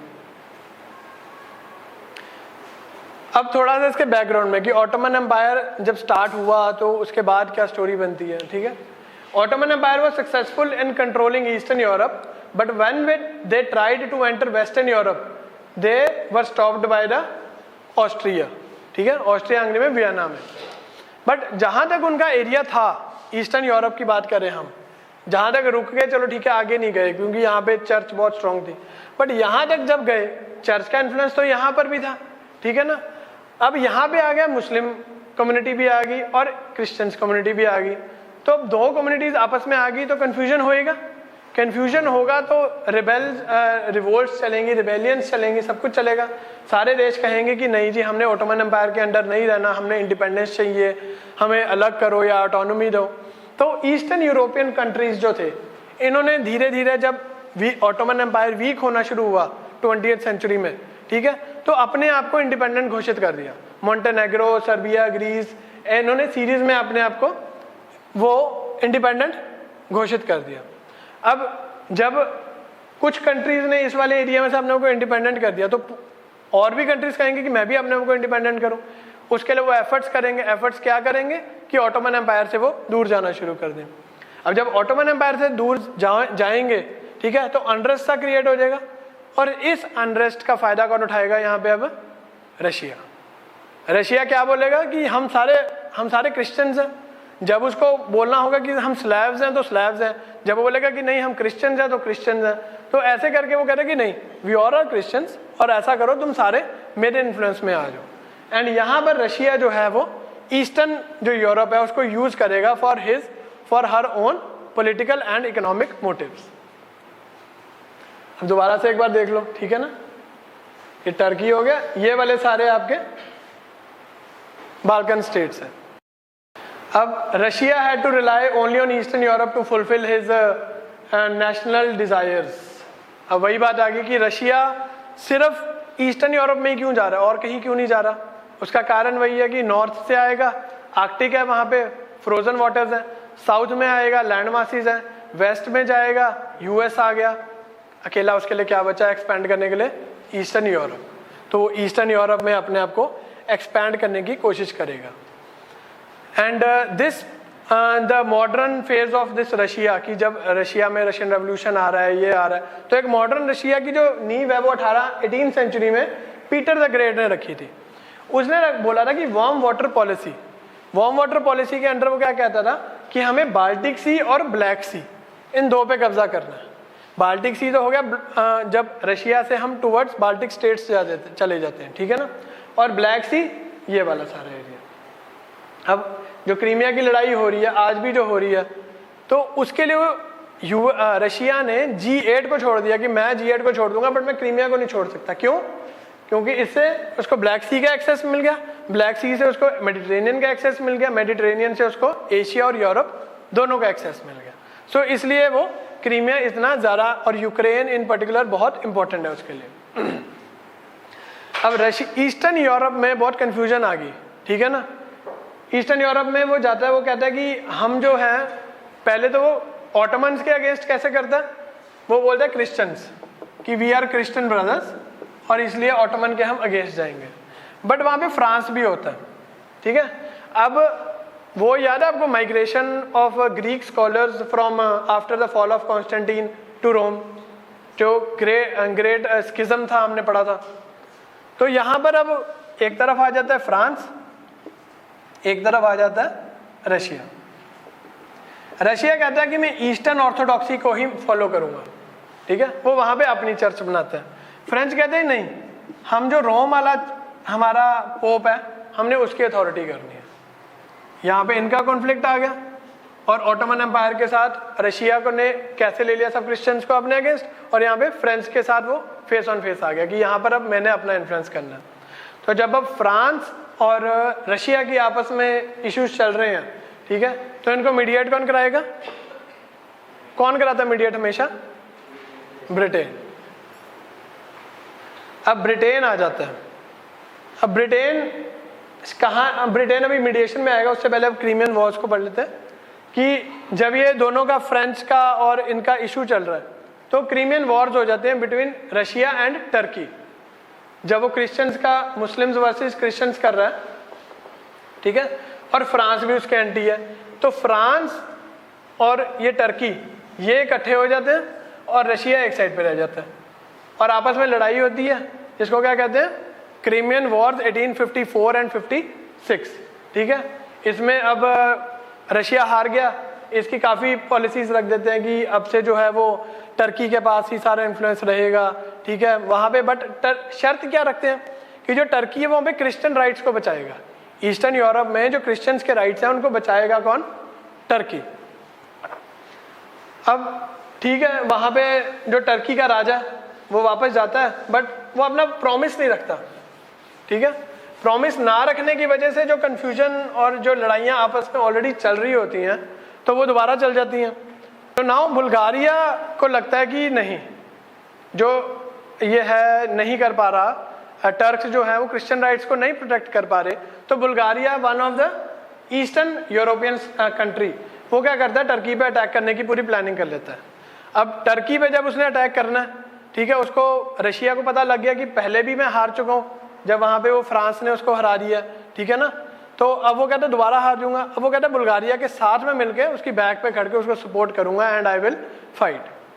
बट ब्रिटेन क्या होता है? ब्रिटेन अभी भी फाइट में प्रॉपरली नहीं आ रहा। कारण मार्केट, ठीक है, अभी भी मार्केट कॉर्नर है। तो वही कारण हो जाता है कि वाइफ है और मॉम है, मदर है, ठीक है। अब खाना आता है, अगर वाइफ बना के लाए तो बोल भी नहीं सकते कि अच्छा मदर के सामने मदर बोलेगी अच्छा मैंने आज तक खिलाया वो गलत था, और अगर मदर का बोल दिया तो वाइफ आपको बोलेगी कि मेरे हाथ का कुछ अच्छा नहीं लगता। सो ऐसी सिचुएशन में क्या हुआ आपके लिए कि ना आप उसका रशिया के अगेंस्ट हो पाए, ठीक है, ना आप रशिया का साथ दे पाए, ना आप फ्रांस के साथ हो पाए, ना आप रशिया के साथ हो पाए। तो ऐसी एक कंफ्यूजन सी क्रिएट होगी। अब ब्रिटेन भी इसी सिचुएशन में है बस, कि वो ना चाहते हुए भी उसको जर्मनी के साथ थोड़ा सा लीनियंट व्यू रखना पड़ रहा है, और ना चाहते हुए भी फ्रांस की उसको हेल्प करनी पड़ रही है। तो अब जब बुल्गारिया अटैक करता है टर्की पे, ठीक है, तो रशिया जाता है बुल्गारिया की बैक पे और कहता है कि ठीक है हम लड़ेंगे, और फ्रांस और ब्रिटेन को वो कहते हैं पीछे हो जाओ। क्यों? क्योंकि मेरे पास मार्केट है। रशिया कहता है मेरे पास मार्केट है, अगर तुमने मेरे पे अटैक करा तो मैं तुम्हारे बैन कर दूंगा सारे प्रोडक्ट्स। तो वो कहता है ठीक है तू लड़ ले, इसके साथ ही लड़ ले। तो बुल्गारिया के साथ वो, और इस बार टर्की हार जाता है। और क्या सी ट्रीटी होती है? ट्रीटी ऑफ सैन स्टेफेनो 1878 में। अब जो रशिया का सबसे बड़ा सपना होता है ब्लैक सी का, Black Sea becomes the Russian sphere of influence, वो पूरा हो जाता है, ठीक है। उसके बाद टर्की जो है ईस्टर्न यूरोपियन स्टेट्स की इंडिपेंडेंस को मान लेते हैं। एंड थर्डली जो है बुल्गारिया को इंडिपेंडेंस मिल जाती है ऑटोमन एम्पायर से, और वो किसकी प्रोटेक्शन में आ जाता है? रशिया की। बट अब ब्रिटेन फ्रांस को अब गलती रियलाइज होती है अपनी, कि अगर हम पहले टर्की के साथ होके रशिया को हरा देते तो अच्छा रहता। कारण उसका कि आज उसने ब्लैक सी को है वो ऑक्यूपाई कर लिया, ब्लैक सी से वो क्या करेगा? मेडिटेरेनियन पे आ जाएगा, और मेडिटेरेनियन पे आ जाएगा, ठीक है। एंड सेकेंडली वो क्या करेगा? जो ईस्टर्न यूरोप है which is connecting western Asia, इस पे इसको भी सिंपैथी मिल गई रशिया को, और यहाँ से मेडिटेरेनियन पे भी आ गया। अब जब उसके पास ईस्टर्न यूरोप का एक्सेस आ गया, वो कल को क्या करेगा? वो ऑटोमन एम्पायर पे अटैक करेगा, ऑटोमन एम्पायर पे अटैक करने के बाद वो इंडिया पे अटैक करेगा, ठीक है। इसीलिए एट द सेम टाइम हम देखते हैं इंडिया में एंग्लो अफगान वॉर्स, जो ब्रिटिश अपने आप को बचाने के लिए कि वो जो गलती कर दी हमने उसकी भरपाई यहाँ पे कल को इंडिया पे ना अटैक कर दे रशिया, तो सेम टाइम पे एंग्लो अफगान वॉर्स लड़ी जाती है। अफगानिस्तान को एज अ बफर स्टेट रख देते हैं, ना कोई भी नहीं कब्जा करेगा उस पर, ठीक है ना ब्रिटेन उस पर आएगा, ना ही रशिया उस पर अटैक करेगा, ना ही उसको अपनी कॉलोनी बनाएगा। तो इसीलिए वो अपना होमवर्क करते हैं और एंग्लो अफगान वॉर इधर लड़ लेते हैं और अफगानिस्तान को एक बफर स्टेट बना देते हैं। हाँ जी, वो समाना फोर्ट जो आ जाता है उधर। अब जर्मनी प्रोवाइडेड पीस टॉक। अब जर्मनी को लगा कि ब्रिटेन और फ्रांस ने इतना ऑफेंसिव सा उस पर अटैक स्टार्ट कर दिया, ठीक है, कल को वो रशिया को कभी भी हरा सकता है। जो जर्मनी को लगता है कि नहीं अब मुझे थोड़ा सा हो जाना चाहिए साइलेंट सा, और इसलिए क्या होती है? बर्लिन कांग्रेस हो जाती है 1878 में। अब बर्लिन कांग्रेस होने का मतलब बहुत, यहाँ पे बर्लिन कांग्रेस हो रही है, इसका बहुत इंपॉर्टेंस है। उसका कारण क्या है? अगर कोई एक इंटरनेशनल लेवल की पीस ट्रीटी बर्लिन में हो रही है, दैट मीन जर्मनी में हो रही है, उसका क्या रेलेवेंस लगता है आपको? आज तक की जो हमने देखी थी सारी पीस ट्रीटीज, कोई होती थी पेरिस में, कोई होती थी वियना में, ऑस्ट्रिया हंगरी में, कोई होती थी लंदन में। सो जब बर्लिन एक वर्ल्ड पॉलिटिक्स के लेवल पे अपने देश में जाके मतलब कि सुलह करा रहा है देशों की, ठीक है ना, तो दैट मीन्स जर्मनी को एक रिकॉग्निशन मिल गई कि अब ये एक सुपर पावर है। तो बर्लिन कांग्रेस बर्लिन में होने का बहुत बड़ा इम्पैक्ट पड़ता है जर्मनी की सेल्फ एस्टीम पे। उसको लगता है कि नहीं अब मैं बहुत इनके बराबर का हो गया हूँ, Britain, France, Italy, Austria Hungary, इनके लेवल का हो गया हूँ मैं। अब बर्लिन कांग्रेस में होता क्या है? पहुंच तो जाता है जर्मनी, ठीक है ना, ओ सॉरी रशिया पहुंच तो जाता है वहां पर कि शायद मेरे साथ कुछ न्याय होगा, बट वहां पे क्या होता है? ब्लैक सी जो होता है न्यूट्रल जोन बना देते हैं कि वहां पे जो मर्जी आए जाए, वहां पे कोई लेना देना नहीं। रशिया तो उसका सपना ही ये होता है, ठीक है। दूसरा जो ईस्टर्न यूरोप होता है वो वापस टर्की को दे देते हैं, जो अभी पहले बुल्गारिया के साथ लड़ाई में उसने उसको इंडिपेंडेंट कर दिया था, वापस टर्की को मिल जाता है। बुल्गारिया जिसने अटैक करा था उसको पार्टीशन करके टर्की के अंडर भेज देते हैं। नेक्स्ट ब्रिटेन भी अब कुछ करता तो है नहीं, बट फिर भी शांत रहने के लिए उसको क्या कहते हैं? साइप्रस दे देते हैं। एंड बोस्निया हर्जेगोविना ये स्लैव डोमिनेटेड एरिया होता है, ठीक है, स्लैव पॉपुलेशन है बेसिकली, ठीक है, रेस है, and it is given to Austria. अब ये जो इशू है यहाँ पे सर्बिया और ऑस्ट्रिया हंगरी की लड़ाई वाला, वो यहाँ से स्टार्ट होगा, ठीक है। तो बोस्निया हर्जेगोविना जो है वो ऑस्ट्रिया के पास चले जाता है, याद रखना ये पॉइंट। लेकिन रशिया को लगता है कि मेरे साथ तो चीटिंग होगी सारी, और जो एक्चुअल में ईस्टर्न यूरोप का क्वेश्चन था कि जहाँ पे क्रिश्चियंस के राइट हमने अंडर ऑटोमन एम्पायर प्रोटेक्ट करने थे, वो तो हुए ही नहीं। उसके बाद ईस्टर्न क्वेश्चन जो था, अब वहाँ पे जर्मनी भी आ गया, जो पहले सिर्फ रशिया की लड़ाई थी ब्रिटेन के साथ में, अब वहाँ पे कौन कौन आ गया? ऑस्ट्रिया भी आ गया, क्योंकि उसको कौन क्या कंट्रीज दे दिए, कौन से दे दिया अभी बड़ा, अभी ऑस्ट्रिया को कौन सा दिया हमने ट्रीटी में लास्ट में? उठ जाओ थोड़ा सा, पढ़ो यहाँ पे।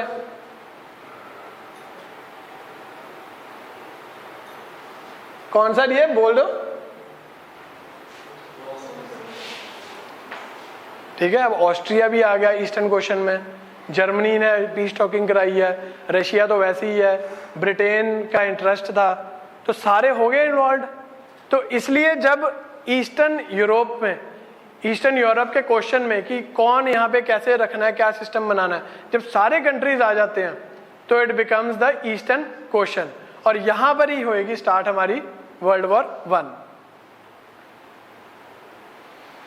अब दोबारा से वही, जैसे पिछली बार उसने बल्गारिया को चूज करा रशिया ने, अब क्या हुआ? सर्बिया आया, वो कहता है कि मैं कसम खाता हूं कि मैं सारे जो वर्ल्ड में स्लैव्स हैं उनको इकट्ठा करूंगा और एक देश बनाऊंगा। रशिया को फिर से लगता है कि रे ऑफ होप दिखती है उसको कि शायद यार अब मैं इसके पीछे छुप के जाऊंगा and I will fulfil my own dream. तो वो ये जो सर्बिया है वो ये सपना देखता है कि इटली वाला एरिया सारा, ईस्टर्न यूरोप वाला ये सारा देश जो है सर्बिया के, कहता है कि मैं स्लैव डोमिनेटेड एरिया जो है यहाँ पर बनाऊंगा सारा। एंड रशिया जो है वो भी यही चाहता है, पैन स्लैविज्म, कि उसके आड़ में वो एक बढ़िया सी अपना कंट्री का एक्सपैंड कर ले। अब इस टाइम पर जब सर्बिया ने बोल दिया पैन स्लैविज्म का, सर्बिया आ गया सीन में, ठीक है। इधर से टर्की में आ गई young Turks movement. Young movement किसने स्टार्ट करी थी? यूनिफिकेशन ऑफ इटली किसने स्टार्ट करी थी? मैजिनी ने करी थी कि गैरीबाल्डी ने करी थी? गैरीबाल्डी ने क्या करा था? उसने इटालियन नेशनल आर्मी बनाई थी। मैजिनी ने यंग इटली मूवमेंट स्टार्ट करी थी ना, जहाँ पे सारे जो यंगस्टर्स थे देश के वो इकट्ठे बैठते थे, सोशल, इकोनॉमिक, फिलोसफिकल, पॉलिटिकल, इन सभी बातों पे डिस्कशन, डिबेट करते थे। तो सेम यंग टर्क मूवमेंट आ जाती है। अब जब यंगस्टर्स आएंगे किसी भी गेम में, वो क्या करेंगे कि पॉलिटिकल रिफॉर्म्स चाहिए हमें, सोशल रिफॉर्म्स चाहिए, इकोनॉमिक रिफॉर्म्स चाहिए। तो इन अ वे वो क्या करते हैं कि जो ऑटोमन रूलर होता है उसके सामने शर्तें रख देते हैं, ठीक है। और सेम टाइम पे क्या होता है, अल्जीरिया पे इसको बाद में डिस्कस करते हैं। सो यंग टर्क्स मूवमेंट आ जाती है, ठीक है। अब ये इंटरनल इशू आ गया, एक्सटर्नल उसके पास आ गया कि सर्बिया ने कसम खा ली। अब इसका फायदा उठा के रशिया क्या करता है कि सारे Balkan states, Serbia, Montenegro, Greece, Bulgaria, इनकी बना देता है कॉम्बिनेशन, जिसको क्या कहते हैं? बाल्कन लीग, ठीक है। और बाल्कन लीग ने क्या काम करा? 2 लड़ाइयां लड़ी, जिससे जो ग्राउंड था for the first world war वो क्रिएट होता है। अब फर्स्ट वर्ल्ड वॉर में क्या हुआ, फर्स्ट बाल्कन वॉर में क्या होता है कि इंटरनली और एक्सटर्नली तो प्रॉब्लम्स हमने डिस्कस कर ली। अब सेम टाइम पे क्या है, नॉर्दर्न अल्जीरिया पे जो ऑटोमन की टेरिटरी होती है वहां पे इटली आ जाता है उसे कॉन्कर करने। इधर से सर्बिया है, ठीक है, सर्बिया ईस्टर्न यूरोप में के आ रहा है, ये अल्जीरिया में आ जाता है इटली। तो अब 2 फ्रंट्स पे उसको लड़ना पड़ रहा है, ऑटोमन एम्पायर को 2 जगहों पे जाके लड़ना पड़ रहा है, 2 अलग अलग। तो वो क्या करता है, पहले सोचता है कि ऑटोमन एम्पायर सोचता है कि पहले मैं इसको प्रोटेक्ट कर लूँ। जितनी देर में वो इसको प्रोटेक्ट करने जाता है, सर्बिया वाला जो बाल्कन लीग है इस टाइम पे बनी हुई है वो रिवोल्ट कर देती है और अपनी इंडिपेंडेंस को डिक्लेयर कर देती है। अब यहाँ पर भी यही होता है कि जो रशिया और ब्रिटेन एंड फ्रांस वो इंटरफियर नहीं करते। क्यों? क्योंकि अब तक उन्हें जापान मिल गया फ्रेंड एक, कि उनको पता लगे कि पता लगे कि ऑटोमन एम्पायर के दिन अब कम है। अब उनको कौन फ्रेंड मिल गया, न्यू इम्पीरियलिस्ट पार, जब हमने पढ़ा था इंपीरियलिज्म इन जापान, कि जापान उठ जाता है एज इंपीरियलिस्ट पावर, तो एशिया में उनको कौन मिल गया अब नई पावर, जो चाइना और साउथ ईस्ट एशिया पे उनका इन्फ्लुएंस को मेंटेन रखेगा जापान, तो इसलिए अब उनको ऑटोमन एम्पायर की ज़रूरत नहीं है। तो ऑब्वियसली जब सारे Balkan states with the help of Russia Turkey पे अटैक कर रहे हैं एंड टर्की वैसी इतना वीक हुआ पड़ा है, तो क्या होगा, टर्की हार जाएगा। लंदन एग्रीमेंट होता है, लंदन एग्रीमेंट में क्या होता है कि टर्की जो होता है वो अपने सारे जो ईस्टर्न यूरोप के कंट्रीज होते हैं, ये बाल्कन लीग, उनसे अपना क्लेम हटा लेता है। लेकिन in the mean time young Turks जो होते हैं वो कॉन्स्टेंटिनोपल जाते हैं और वहाँ पे उसका दोबारा से कब्जा कर लेते हैं। एंड सिर्फ कॉन्स्टेंटिनोपल जो होता है और जो एशिया माइनर वाला रीजन है वहाँ तक जो है ऑटोमन एम्पायर रह जाता है। ईस्टर्न यूरोप से ऑटोमन एम्पायर सारा निकल जाता है। अब जब ये लंदन एग्रीमेंट होता है तो उसकी ट्रीटीज क्या हो जाती हैं, सबसे पहले Ioannina goes to Greece, Adrianople goes to Bulgaria, मतलब कि आपस में सारे लैंड बांट लेते हैं। और मैकेडोनिया जो बीच वाला एरिया है, जो अभी एक फुल फ्लेज कंट्री नहीं है, वो बाकी सारे बाल्कन नेशंस अपने आपस में बांट लेते हैं। बट बल्गारिया कहते हैं कि मैंने ही सबसे पहले लड़ाई शुरू करी थी, ठीक है ना, तो मुझे तो मैकेडोनिया का कोई हिस्सा मिला नहीं, उल्टा सर्बिया जो है वो सारा हिस्सा ले गया। तो इससे क्या होता है, इंटरनल कॉन्फ्लिक्ट्स हो जाते हैं। विच ये अब देखो फर्स्ट बाल्कन वॉर, अब जो है Bulgaria attacks Constantinople and Greece and Serbia attacks the Macedonian region. ये इस टाइम पे बाल्कन लीग्स का स्टेटस है। जिन्होंने तो अपनी इंडिपेंडेंस कर दी डिक्लेयर, ठीक है, वो तो इंडिपेंडेंट हो रहे हैं, बाकी कंट्रीज बीच वाले हैं, ठीक है। लग रहा है पता, लग रहा है? सर्बिया कहाँ पे, यहाँ पे कहाँ पे दिख रहा है ना? चलो, तो बाल्कन उससे पहले ये थे उनका मैप। आफ्टर बाल्कन वॉर क्या होता है, जो मैकेडोनिया वाला रीजन होता है, अब आप देखोगे कि मैकेडोनिया वहां पे ऐसे शो हो रहा था एक ही, बाकी कंट्रीज ने इंडिपेंडेंस नहीं डिक्लेयर करी थी अपनी, तो वो वाले जो एरियाज थे वो भी बड़े बड़े कंट्रीज में हो जाते हैं। जैसे देखो अभी यहाँ पे अल्बानिया क्रिएट हो गया, सर्बिया का एरिया छोटा सा है यहाँ पे, इसको यहाँ पर मिल गया। बल्गारिया भी छोटा है यहाँ पे, इसको भी मैकेडोनिया का थोड़ा सा एरिया मिल गया। बाकी ग्रीस को भी थोड़ा सा मैकेडोनिया का ये वाला एरिया जो है वो ग्रीस ले जाता है। तो ऐसे आपस में मैकेडोनिया को बांट लेते हैं। बट मैकेडोनिया की डिवीजन ही इशू बन जाती है बल्गारिया और सर्बिया के आपस में। अब क्या हुआ, 1940s तक इंडिपेंडेंस जब तक मिली नहीं हमें, तो इंडिया और पाकिस्तान, अगर हम एक इंडियन सब कॉन्टिनेंट की बात करें या चाइना की बात भी करें, तो देवर फाइटिंग अगेंस्ट ब्रिटिश एम्पायर, ठीक है ना। अब जब ब्रिटिश एम्पायर चले गया, लड़ना तो है ही है, एक ह्यूमन टेंडेंसी है, लड़ना तो है ही है। अब हम किस लिए लड़ रहे हैं, कश्मीर के लिए। चाइना से किसका लड़ रहे हैं, अक्साई चिन के लिए लड़ रहे हैं। तो लड़ना तो है, पहले वो सारे ऑटोमन एम्पायर के अगेंस्ट थे और अब वो आपस में ही लड़ने लग गए। अब रशिया जो है वो कहता है कि मैं सर्बिया की हेल्प करूंगा, क्योंकि हम स्लेविज्म का, क्योंकि स्टार्टिंग से मैं उसके साथ हूँ, अब धोखा तो दे नहीं सकता मैं, ठीक है। एंड जर्मनी जो है, जब सेकेंड वर्ल्ड वॉर तक भी ब्रिटेन रशिया की हेल्प नहीं करने आया, तो जर्मनी को लगा कि नहीं, अब रशिया की हेल्प कभी भी ब्रिटेन और फ्रांस नहीं करेंगे। तो ये उसकी मिसकैलकुलेशन थी। एंड सर्बिया की हेल्प करता है, ठीक है, कि to form a Slav dominated country. अब मैंने आपको बताया था कि बोस्निया हर्जेगोविना किसको मिल गया था, ऑस्ट्रिया को। ऑस्ट्रिया को मिलने का मतलब कि उसने भी कसम खा ली थी कि मैं स्लैव डोमिनेशन जो कंट्रीज हैं उन सबको इकट्ठा करूंगा। इधर से सर्बिया ने कर लिया ये चीज, इधर से ऑस्ट्रिया हंगरी कह रहा है मैं करूंगा, इधर से सर्बिया कह रहा है मैं करूंगा। सर्बिया की साइड पे कौन है, रशिया। ऑस्ट्रिया हंगरी की साइड पे कौन है, जर्मनी। तो बनने शुरू हो गए ब्लॉक्स, ठीक है ना। अभी ब्रिटेन और फ्रांस को भी एंटर कराएंगे।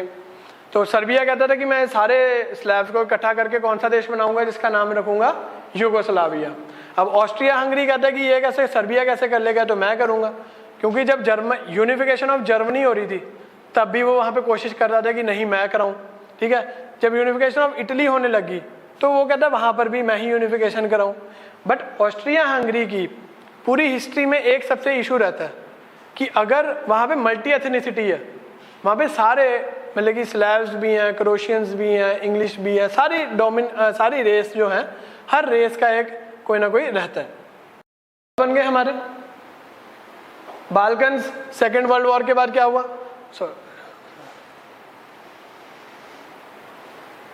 Russia is helping Germany, Serbia and Bulgaria is defeated. Bulgaria को वो हरा देते हैं कि जो मैकेडोनिया का इशू बनाता है वो खत्म हो जाता है। एंड जर्मनी इससे ये सीख लेता है कि रशिया की ब्रिटेन हेल्प नहीं करेगा। एंड सर्बिया जो है, अब वो सारा मैकेडोनिया जो पहले बल्गारिया को थोड़ा बहुत हिस्सा दिया था वो भी वो वापस ले लेता है। और अब वो कहता है कि अब मैं मैकेडोनिया से भी ज़्यादा बड़ा एक देश बनाऊंगा जिसका नाम रखूंगा यूगोस्लाविया। और अब सर्बिया इतना मिल जाता है, बल्गारिया से जो मैकेडोनिया वाला रीजन है वो और भी ले लेता है। अब सर्बिया और रशिया हो गए, जर्मनी और ऑस्ट्रिया हंगरी हो गए। अब सारा क्लियर हो गया, ठीक है, सारी ब्लॉक्स बन गए, लड़ाइयाँ हो रही हैं, ईस्टर्न क्वेश्चन अभी तक सॉल्व नहीं हो पा रहा प्रॉपरली, ठीक है। अब हो जाता है इमीडिएट रीजन। अब ऑस्ट्रिया हंगरी का जो वुड बी किंग होता है, आर्कड्यूक फ्रांस फर्डिनेंड, वो क्या करता है, सर्बिया जाता है। वो कहता है कि मैं देखूं ज़रा कि लड़ाई चल रही है सारी, तो जैसे होता नहीं कि कोई भी अगर कोई फेमाइन आ गया, कोई नेचुरल कैलेमिटी आ गई, उसके बाद जो राजा है या प्राइम मिनिस्टर जाते हैं दौरा करने, तो ऑस्ट्रिया हंगरी का ये राजा भी वुड बी राजा प्रिंस, ये क्या होता है, ये वहाँ जाता है सर्बिया में। अब सर्बिया में ऑस्ट्रिया हंगरी ने बोस्निया हर्जेगोविना वाला एरिया रखा होता है अपने पास में फोर्सफुली, ठीक है, बट वो चाहते हैं कि हमें ऑस्ट्रिया हंगरी छोड़े। तो वहाँ पर क्या होता है, एक 19 साल का लड़का गैवरिलो प्रिंसेप वो आता है और आर्कड्यूक को गोली मार देता है। अब सर्बिया में ऑस्ट्रिया हंगरी का वुड बी राजा उसको गोली मार दी, ये छोटी मोटी बात तो है नहीं है। और सर्बिया ये कहता है, ऑस्ट्रिया हंगरी ये कहता है कि ये 19 साल का लड़का इतना बड़ा एक्शन तो ले नहीं सकता, इसके पीछे कोई बड़ी पावर होनी है, ठीक है ना। और बड़ी पावर को वो क्या कहते हैं, वो कौन है, ऑस्ट्रिया हंगरी या जर्मनी, सॉरी सर्बिया या जर्मनी, सर्बिया या रशिया, यस सर्बिया या रशिया। तो बट क्या होता है कि जब ये इसका असैसिनेशन अटेम्प्ट होता है सेम डे, वो एक ये तो है नहीं कि अकेला ये पिस्टल वाला इशू रखा होता है, उससे पहले क्या होता है, जब वो दौरा कर रहा होता है, पानी पिया यार, चलो जाओ कहना पानी पियो, ते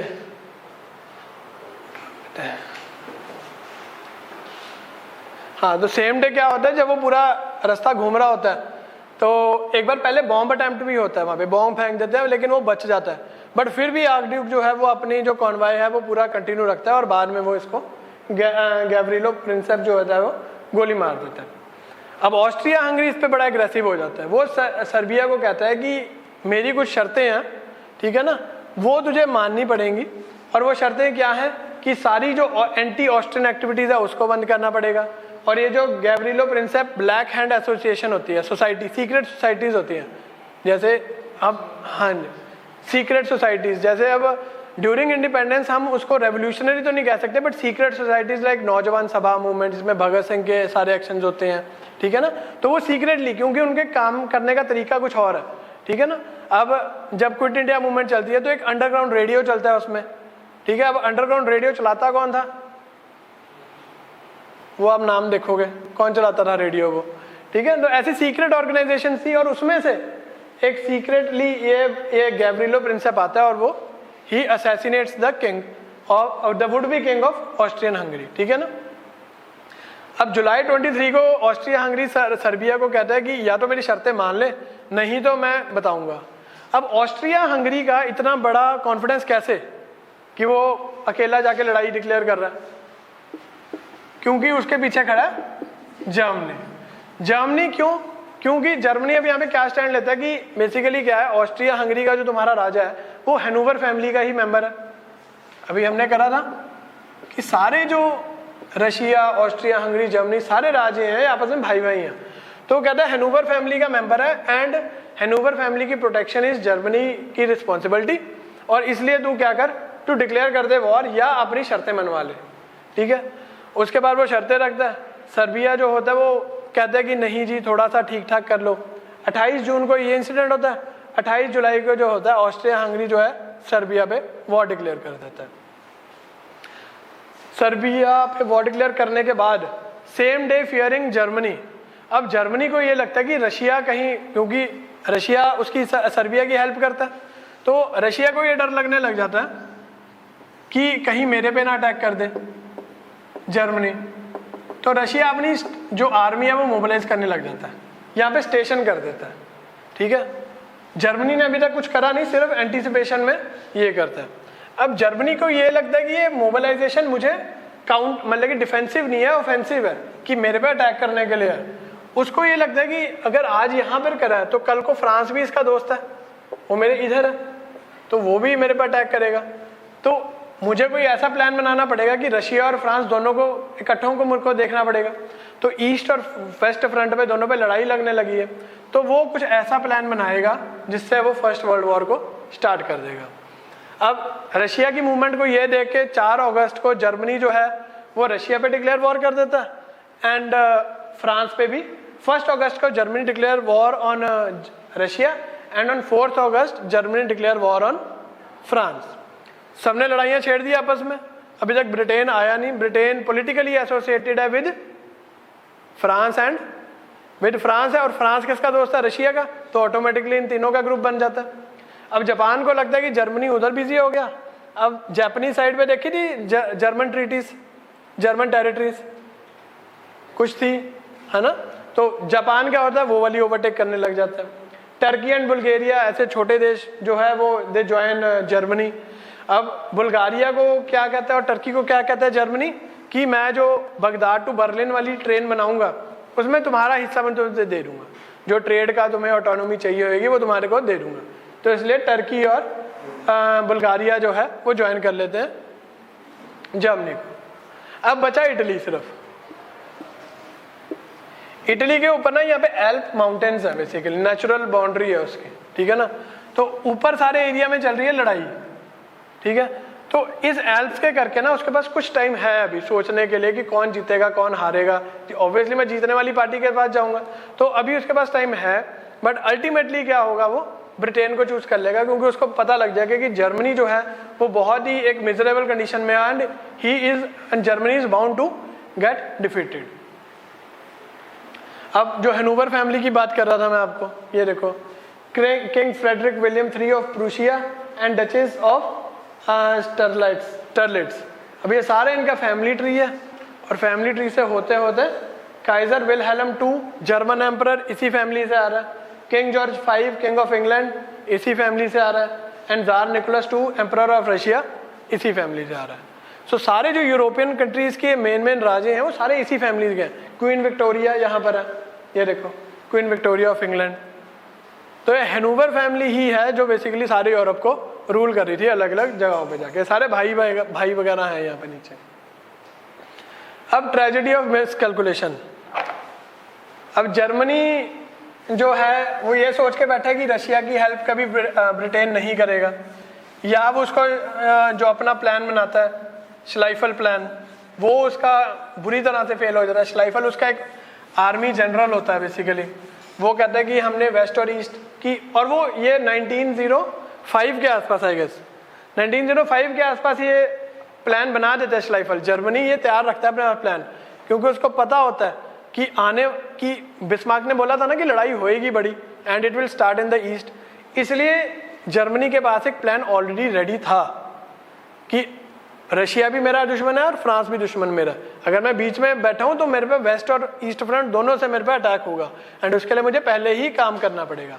और पहले वो क्या काम कर रहा है, सारे वो हमने करे थे ट्रीट ऑफ जो अग्रेसिव नेशनलिज्म की पॉलिसीज थी, कि नेवी अपनी स्ट्रॉन्ग कर रहा है, टेरिटोरियल एक्सपेंशन कर रहा है, और सारा चीज़ कर रहा है।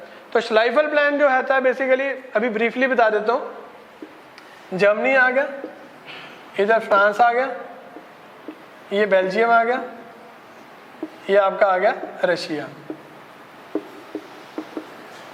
अब यहां पर है पेरिस, ठीक है। अब जर्मनी क्या कहता है कि रशिया जो है बहुत बड़ा देश है, ठीक है ना, कि उसको अपनी सारी फोर्सेस यहाँ पे इकट्ठी करने के लिए, पहुंचाने के लिए 16 वीक्स लगेंगे, ठीक है ना।